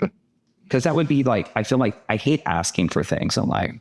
And I feel like that would be me asking for help or some sort of thing. My ego is clearly not enjoying that, right? It didn't sit with me. And that was probably like early summerish. Funny enough. But 2 months later, well, first off, I have to say this part. I also told my wife, I go, no, I'm not going to do that. She's like, why not? I go, I don't know. I just think something's just got to happen. I opened like this. Those are like my famous words. Something's just going to happen. I got a message on Instagram from our buddy Yurish. And he's like, hey man, I don't know if you're with a brand or not right now, but like, if you're not, would you be willing to talk? And I said, yeah, man, free agent, call me. He and I were talking, and he was saying like, well, we need people who do what you do with, cutting for Pureology. He's like, what do you know about Pureology? And I said, he goes, have you worked with it? And I said, I've worked with it. I don't have a negative viewpoint of it. I also don't have like a crazy favorite because I never experienced it. The only interactions I had with Pureology were in the early 2000s when my clients in Newport Beach would say, hey, can we use this new shampoo I got? And I go, yeah. She goes, my neighbor makes it. Oh yeah. Yeah. So his neighbors. Oh my gosh. That's how it's on Irving. Yeah. It's crazy. I told my wife, you don't believe this. She's like, what? And I told her this. She's like, humans manifesting. And it's like, but it always happens. Like when I got the job opportunity to work with Moroccan. Yeah. I knew something was going to change at L'Oreal, where they're probably going to reduce the cutting classes at the academy and all the things that I enjoy doing. I told my wife, like my son had just been born, right, at the time. And I was like, I just feel something's going to show up. I think there's going to be an opportunity and I should probably take it. And then it was like, hey, we want to dive in way more haircutting here at Moroccan. I'm like, honey. She's like, that's so strange. Even Texas was a very similar thing too. Yeah. Your story, you and I are manifesting very different. Like our methods of doing it. But you're trusting. That's the thing. Because part of manifesting is also putting it out there and just letting it go. And trusting. That's faith, right? It is. It's faith that it's going to happen or something else.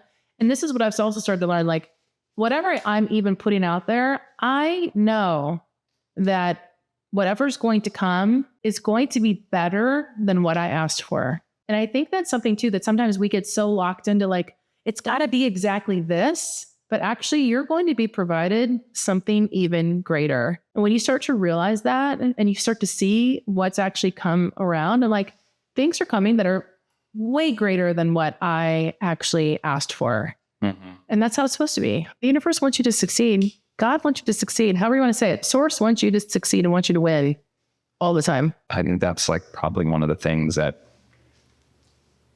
it's hard to get the grasp that there's somebody on your side wanting to see you win. Yep. And I believe that personally. I mean, this is probably the most vulnerable I've been in one of these interviews where I'm actually really like letting it out there. And it's mainly because of that whole stupid movie, The Secret, and how I started looking back at my life of when I felt I had the greatest areas of success. My mindset was that what this secret discusses. Mm-hmm. If you surround yourself with people who they say they're realist, well, I'm just a realist. I'm like, you're also kind of a dream killer. Like, for instance, like I'm going to manifest it. Like I would love to have Dave Grohl on here and kind of ask him cool questions. Right. Yeah. Like he has an insane coffee habit like I do. Like this is common ground. He likes barbie, like both crazy ass Capricorns. Like we got this, right? I'm going to put it out there. Yeah. But people go like, Tab, what's the reality? If I lived my life in the real thing, half of the shit that I've been able to do would have stopped yourself or it would have come. Wouldn't have stopped you. Exactly. Like you have to like have some crazy belief in something so fantastical. Yeah. That there's no way it would happen. But if you don't have that, it doesn't keep you going. Mm-mm. At least not me. The wilder the goal, the better the outcome. No, it's interesting. We're talking about beauty school and how we don't learn any of the other opportunities. And I'll never forget one thing that did motivate me to constantly seek something else and seek better was I had a barber who was my instructor, which I did learn some great barbering skills from him, but I will never forget. He said to me, he said, don't ever expect to make more than $8 an hour in this industry. And I was like, I'm not finishing this 3 years of school to only make $8 an hour. Now, mind you, back then, Ohio minimum wage was $4.25. You could consider $8 pretty decent. Yeah. But I was like, nope, I'm not, no. Like, and that little saying. So I know, like, again, I look back and like my guides put him there for a reason to push me and to motivate me to seek out education, to continue to learn, to work and work hard and realize that like, got to work hard for your clients. And I try to tell this to my massage therapist all the time. I'm like, when you can start even building your own clientele, you're going to have more money because those people are going to refer you out. They're going to want to give you higher tips for the holidays, for an occasion, for something. Like you're going to just genuinely make more money if you're working to help the people that are, there on your table and build a relationship with them. Some of them just want to be so transactional about it. And it's like, it's not a transactional industry. You're touching people. I'm glad you brought that up. It's like the one thing I am always trying to tell other hairdressers when I'm talking. It's like, look, if you get upset that somebody doesn't give you a gratuity, then just charge what you want. Just charge with it. Exactly. And say, hey, no gratuity. Yeah. And don't even type it in. Don't say, hey, the haircut is $80 and I want 20%. Just add a 20% flat rate, no charge. Yep. The proofs that what you're saying about it's more than a transaction is there are plenty of mediocre, not so great hairdressers. Yeah. And look, in every industry, there's fucking killers, and then there's like they're not killing. Right. And that's in every industry. But there are hairdressers who you could say technically are, inconsistent with their work, right? Right. Inconsistent. But I'll tell you where they're consistent at, that relationship building. Mm-hmm. And I noticed that, and when I was in Temecula, which is where I went to school, and I saw these hairdressers, and the work was just okay. Yeah. Their work was just run in the mill. But they were fucking busy. My takeaway was, what are they doing? Mm-hmm. And then there were some people I graduated school with and they don't longer do hair, but I remember they got really busy really quickly too. I don't have a straight line now because I'm so technically focused. Yeah. And I realized, oh, they're connecting with people. Yeah. And once I started focusing on the connection with people, that's when what you talk about, that's when the magic really happens. For sure.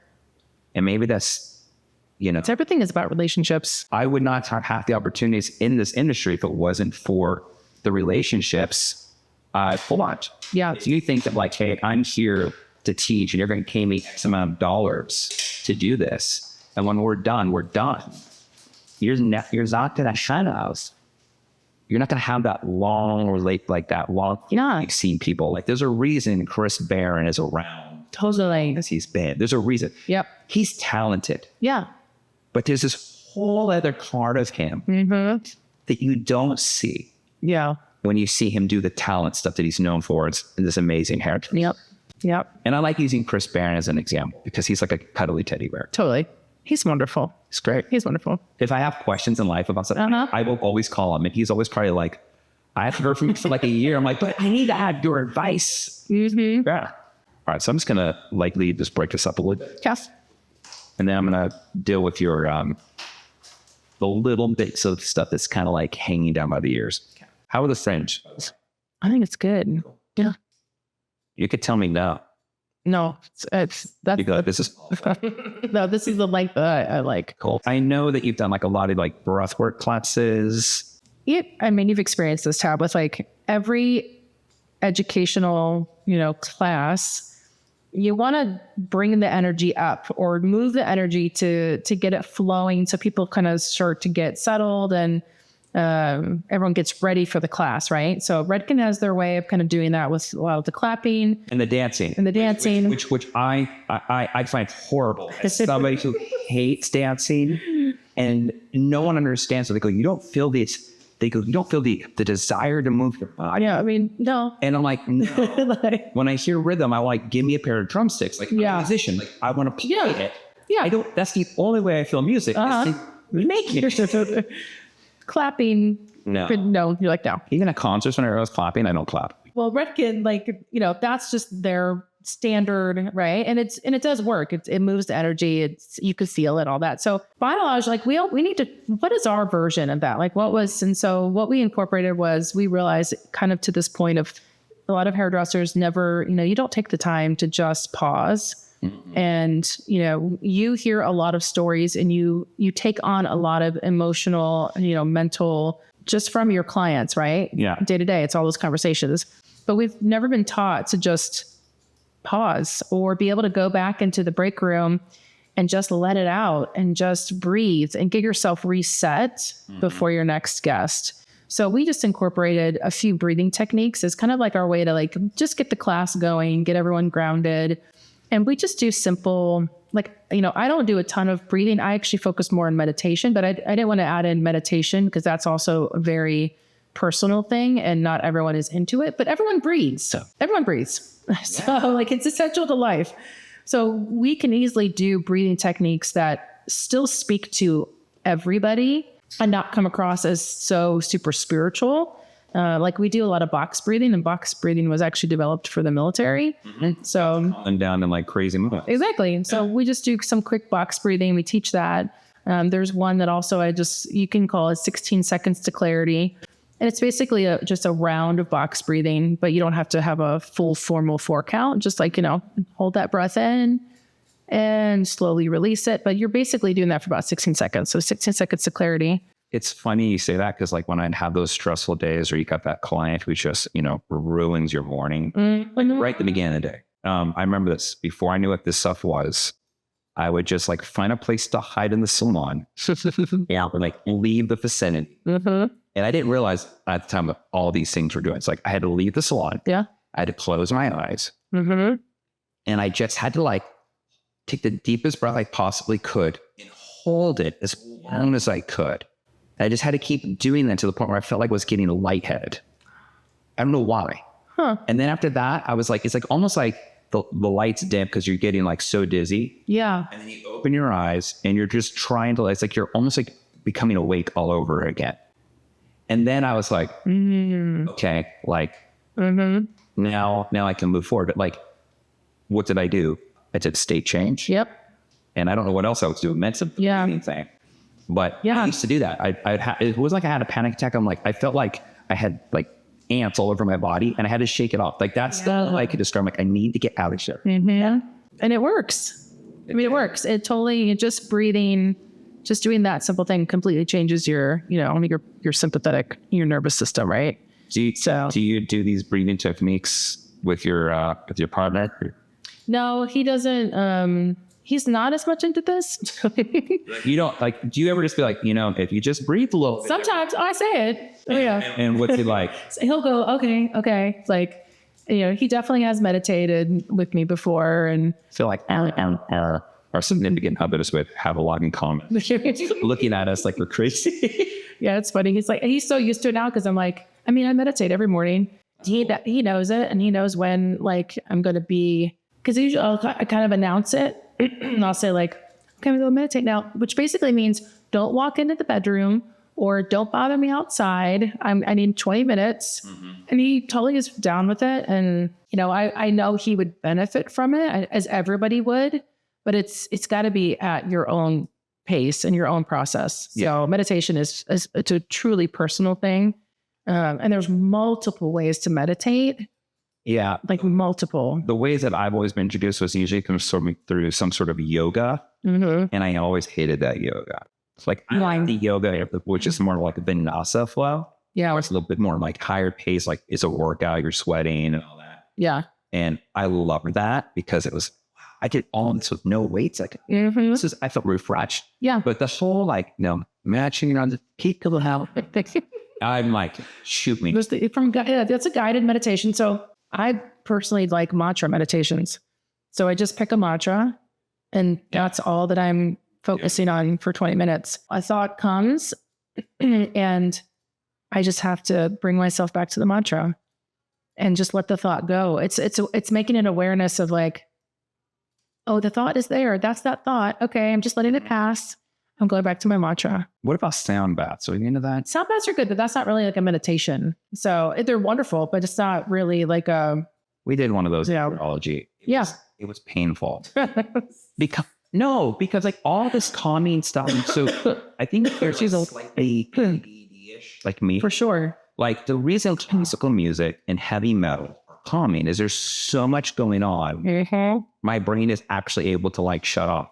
But you get like a sounding and then you hear, whoa. Right. It sounds like to me like the sound when you're putting your guitar jack into your amp. Oh, yeah. And all I can think of like someone plug your guitar, plug it in, plug the guitar in, just plug it in. That sound, I'm like, somebody's not plugged in on the guitar amp. It's so funny. That's how I think. If you ever get a chance to experience one where it's in a room that is like a bit smaller, like if you do it outside, they're wonderful, but you don't get the full feel of it, I think. So like I did one time, it was in a bus. It was in a school bus. So imagine how small that is. Yeah. It just like you could feel it. And that to me is what was really fascinating. So, and that's just more like letting yourself go. I mean, yes, you can kind of meditate with it, but when I'm saying meditation, I'm thinking the more standard of like, you're sitting, you're really just not focusing on your thoughts and letting, when you have those blank moments, that's when source is really coming to you. I know. I'm going to get this little. Yeah. These little hairs don't really work well with scissors. You can cut them and then they move. Yep. Sunk. Yeah. So that's nice and clean. It's amazing how those little hairs. Oh, for sure. And there's a phrase that Charles Eames had, which is the details aren't the details. The details are the crime. Oh, that's interesting. It was one of those moments where I was at the Henry Ford Theater. Not theater. That's where Abraham Lincoln was shot. I was at the I was at the Henry Ford Museum in Michigan. And I had asked one of my clients in California, because she grew up out that way, and her dad had worked for her before. So it's like, hey, have you been to this? She's like, you should really go to the sale if you like it, because you like cars. Which is true. Oh, yeah. Cars. Yeah. But it was so much more than cars. It was like, if you were to bring an alien and you wanted to kind of catch them up to like what America was from like our beginning to now, it's like, I would go there. Now, I've never been to the Smithsonian, so I can't say anything about that. Like, out of all the places, I'd be like, look, they have all the big moments of our history as America. Mm-hmm. But then they had this whole thing about design. They had the Charles Eames stuff. And they showed how the plywoods were made. It was really cool. Huh. But the thing that I loved most is there was all these little quotes. That you looked around, you saw these quotes that were just placed. They weren't like, they didn't demand your attention. But once you noticed there was quotes from different people placed throughout the building, it was like, oh, there's actually a lot of really cool gems here.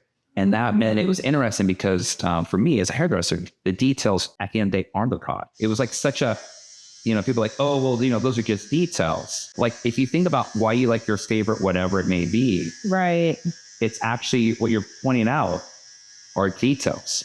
No one ever says, I like the Eames chair because it's a lounge chair. They always point out like, oh, what I love is I love the way the wood bends and it molds. I love the way when I sit into it, it hugs me. Those are all details. Right. And I think it made me really start refocusing on haircutting.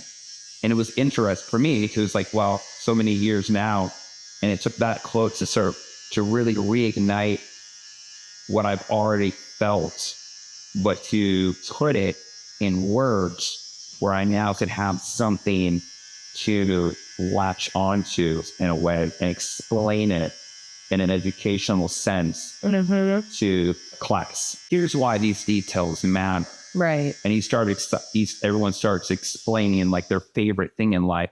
And I said, well, why is it? And they start explaining and they realize, oh shit, it's all details. It's all details. I mean, the details are what set you apart. Yeah. I look straight ahead. I just got beaten out because your hairline's kind of, it's fun. Life of its own. It does. So I'm cutting it to however it wants to lay. So I'm not pulling it down and making it straight. I'm freehanding it to the straight line because you have all these wonderful little movements. I want to say thank you for doing this and sharing your story of Ohio, Texas. This has been fun. I'm excited to see what the next couple of years has for you in your math. Me too. I mean, what's on the list? Do you want to talk about it? Are you allowed to talk about it? Yeah. See, I'm a manifestor who doesn't say it. I just think it. I don't tell people what I'm working on. Yeah. Because I feel when I verbalize it that way, it doesn't happen. Trying not to jinx it. Yeah. But you don't have to do that. But I feel like I do. I feel like I'm jinxing shit. I know that, I am going to be doing more real estate investing. So I started just digging into what does that look like? How do you become like a real estate investor? I joined like a mentorship group to kind of just understand different creative ways of financing. So yeah, I have one property over at Conroe that I rent out right now on the lake. And then I have another one that's being built in New Braunfels. Yeah. So show me that one. Yeah. That looks cool. I know. I can't wait. So that one's just delayed a little bit, just, construction stuff. But yeah, so I see myself doing more of that because I want to be able to travel to them, stay for a couple months, and go somewhere else, and luckily my partner, my boyfriend wants to do the same. So yeah, I see that. I don't, I've learned to just be open for things because so many opportunities come your way that I always want to be open to them. Yeah. So I know next thing will be a little bit more real estate, but who knows what's to come. Yeah. So I see one thing now that I'm looking at your fringe and that centerpiece is just a little too heavy. So I want to lighten this. Okay. And then spray it with the texture spray next taker. And then we should be good.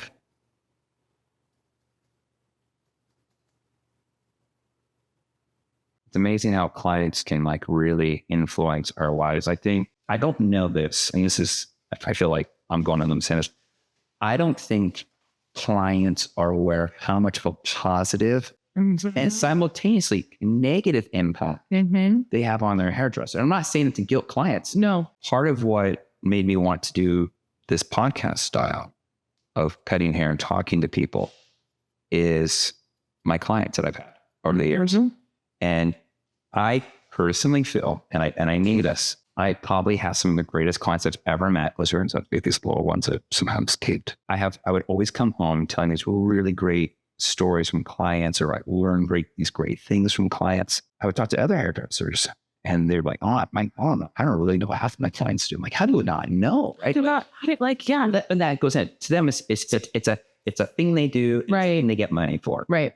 So the whole purpose of this was to like bring back the art of conversation, like what people find with each other, and they share and they relate or they don't relate or whatever. Right. And the other part was, people are fascinating. Like if I just asked you, what do you do? Which is a common thing that people ask, probably in like the bigger cities. It's like, oh, hi. Okay. Rachel, what do you do? You would have said, oh, I work with BioLush. Yeah. And I would have been like, oh, okay, that's cool. And then the conversation kind of ends right there. But I knew a little bit that you was, right? Yeah. So like, I just probably started a conversation. I would be like, so Rachel, tell me about yourself. Just like, nobody ever asked that anymore. No. It's all about, what do you do? And do you do something that can help me get ahead of my own path? Yeah. Well, people don't take the time anymore either. Yeah. There's no time, you don't have those, they don't want to take the time, I think, as part of it. I wonder this, if social media, to some extent, has created a level of narcissism that someone can't comprehend being interested in anyone outside of what they can share about themselves. Yeah. Oh, social media has changed so much. Like, I mean, just in the business world, I think about when I had my own salon, like we advertised in the phone book. Yeah. And we advertised all word of mouth. It was word of mouth from like my clients telling their friends and their family. I used to do whole families, right? Just because they would bring their whole family. All the sisters would come in because they all talk like, and now that's like, that just doesn't seem to happen. I don't think the same way. And everyone's so critical just by watching you on social media. Yeah. So whether or not like they will come to you before, just by what they see on social media. So I didn't experience that when I had my salon. Do you ever get the FOMO for social media? Like you look at other people's lives and go, no, like, I wish we were more. No. How do you know? How does that not creep into your brain? I think because I love my life so much. I love what I've created. I love what's come to me. I don't want anything else. So would you have any advice for somebody who does look at life through that lens of FOMO? Like what would be like if I came to you saying, Rachel, like we're friends, because I think this never happens with people. People are too sort of looking for self-conscious to express. Yeah. Because they're afraid of not being received well and getting ridiculed for something. So like if I was like, Rachel, I look online and I just look at everybody else and I go, they're just living their best life. And here I am just, I'm miserable because I'm not living my best life, which is in their life. What would you tell me? I would take it back to kind of what you said in the beginning about gratitude. I would have them start right now, look at your life that you have and what do you have to be grateful for? And I guarantee you the list would just grow and grow and grow. And then they're going to realize, oh my gosh, I actually do have a pretty amazing life. So that gratitude practice that you talked about is profound. Like every night before I go to bed, I usually kind of do a little kind of day sort of recap of my head of like, okay, what happened today? What did I learn? And then I think about all the things I was grateful for that day. And it just puts me in this amazing state. And I know gratitude equals abundance as well. So the more that you're grateful for, the more that you're going to have to be grateful for. Mm-hmm. So that's super important. So I would just say, start with being grateful and thinking of what do you have to be grateful for. Mm-hmm. Everyone's lives, social media, it's like people could be hiding all their shit. And, it's like, it's just be dead bodies in the background. Like, I say the reality on social media is just out of frame. It is just totally. I think they're only showing you like really going on. It's just behind them, but you can't see it. No, it's like make your own life. You have the ability to make your life however it is you want to make it. I agree. Make your own life. I look at it, well, one day. Yeah. I'm like, how am I going to do this? I'll look at it and go, how am I going to learn how to do that? Yeah. All right. Here we go. Okay. I'm going to spray this in. This is my favorite way to apply. Love it. Put it on turbo. I haven't smelled this in years. Such a good product. I'm wondering if this is still like, is this like a #1 selling product for them? I imagine it is. I mean, it's just like. It is. As far as I know, it is, yeah. For those who at home would like to know how to do this, you want to spray it into the wind. You don't spray it into the hair, you spray it into the nozzle, and you're using cold air, because if you use hot air, you will burn yourself. And in some cases, it will also melt the product if you use hot air. And so then you kind of get this greasiness. And this is such a lightweight product, like you could just go to town on this. Back at Tony and Guy, we used to do this with a product called Head Rush back in the day. And it was a shine spread. And we would like, it would basically look like the way, which you can't see because your eyes, but it'd be pure shine. So we put all this like mousse and whatever to kind of get it like this thatchiness. And then when we put the head rush in there, and the head rush would give it like this really cool shine separation. Yeah. But when you blow product in with the dryer, it lifts the hair differently and it like fluffs it up. So you get this body, but you get the product in the hair the way it doesn't happen when you manually do it with your hands. And so then we would just take the comb and just kind of like pull out little pieces that may have been tucked behind a ear or something or whatever. I learned a lot with that company. Like I really think if it wasn't for them, I would not be that. I know for sure I would not be the hairdresser I am that. This is a great tip. I've never done that. Oh, right? Yeah, totally gonna do that. You know, so if you don't have like a dry texture spray like that, it also works good with like a light hairspray. That makes sense. Yeah. Because it has a light hold. This is obviously softer, but as you can see, it just gives it a little bit extra fluff. How do we feel? Amazing. Good? Yeah. Color, it's nice. Yeah. All that extra lightness got chopped off too. Thank you so much. I really do mean that. Thank you for the card that fell down because of the bug card. Like, I got to put tape on here. I'm going to put it. I'm going to remind it of this every time. It's such a good one. It is. I can decide today to calibrate my energy and commit to love and it's 100%. What happens when you run out of cards? I just buy a new box. No, what I'm wondering is like whoever gets the last card. I'm curious. Look, everyone else has chosen this card for you. That's true. Oh, that's true. That is very true. Like, look, you got the short. I don't know that I've ever gone through a box where it wasn't like just out on a table. You know what I mean? I think that's a good idea. Be interested to put a card up like at your next training, and you have like 22 people. 22 cards out exactly, and see who grabbed the last card. I'm going to do that. And you have to do it like one by one, not like they all. What's interesting is like every time I've done it, no matter what, every single time, somehow the card resonates with them at some point. Like I've even gotten calls later. We saw this card and it came back to me and this totally is what I need right now. You know what I used to do when I would teach academy courses? I made these custom like postcards that had like a hair image that I'd shot on there or whatever. Yeah. And I would make them write at the end of the class something they wanted to remind themselves about. Like what was the impact? It could be like a thought like, I can do this. Or it could be a quote. It could be anything. And I'd collect up all those cards. And what would happen is because I'm an idiot about stuff, I would forget to send them.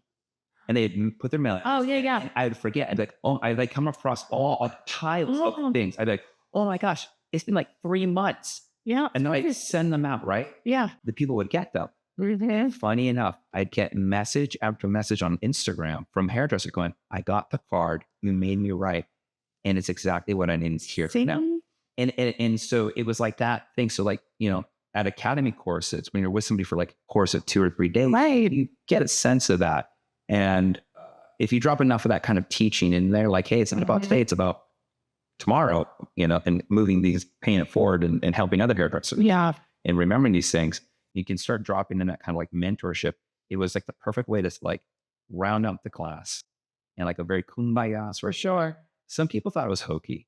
No, but it was weird. Like the ones who I thought it was the hokians would always send me the message. Like they'd be like, I thought this was stupid.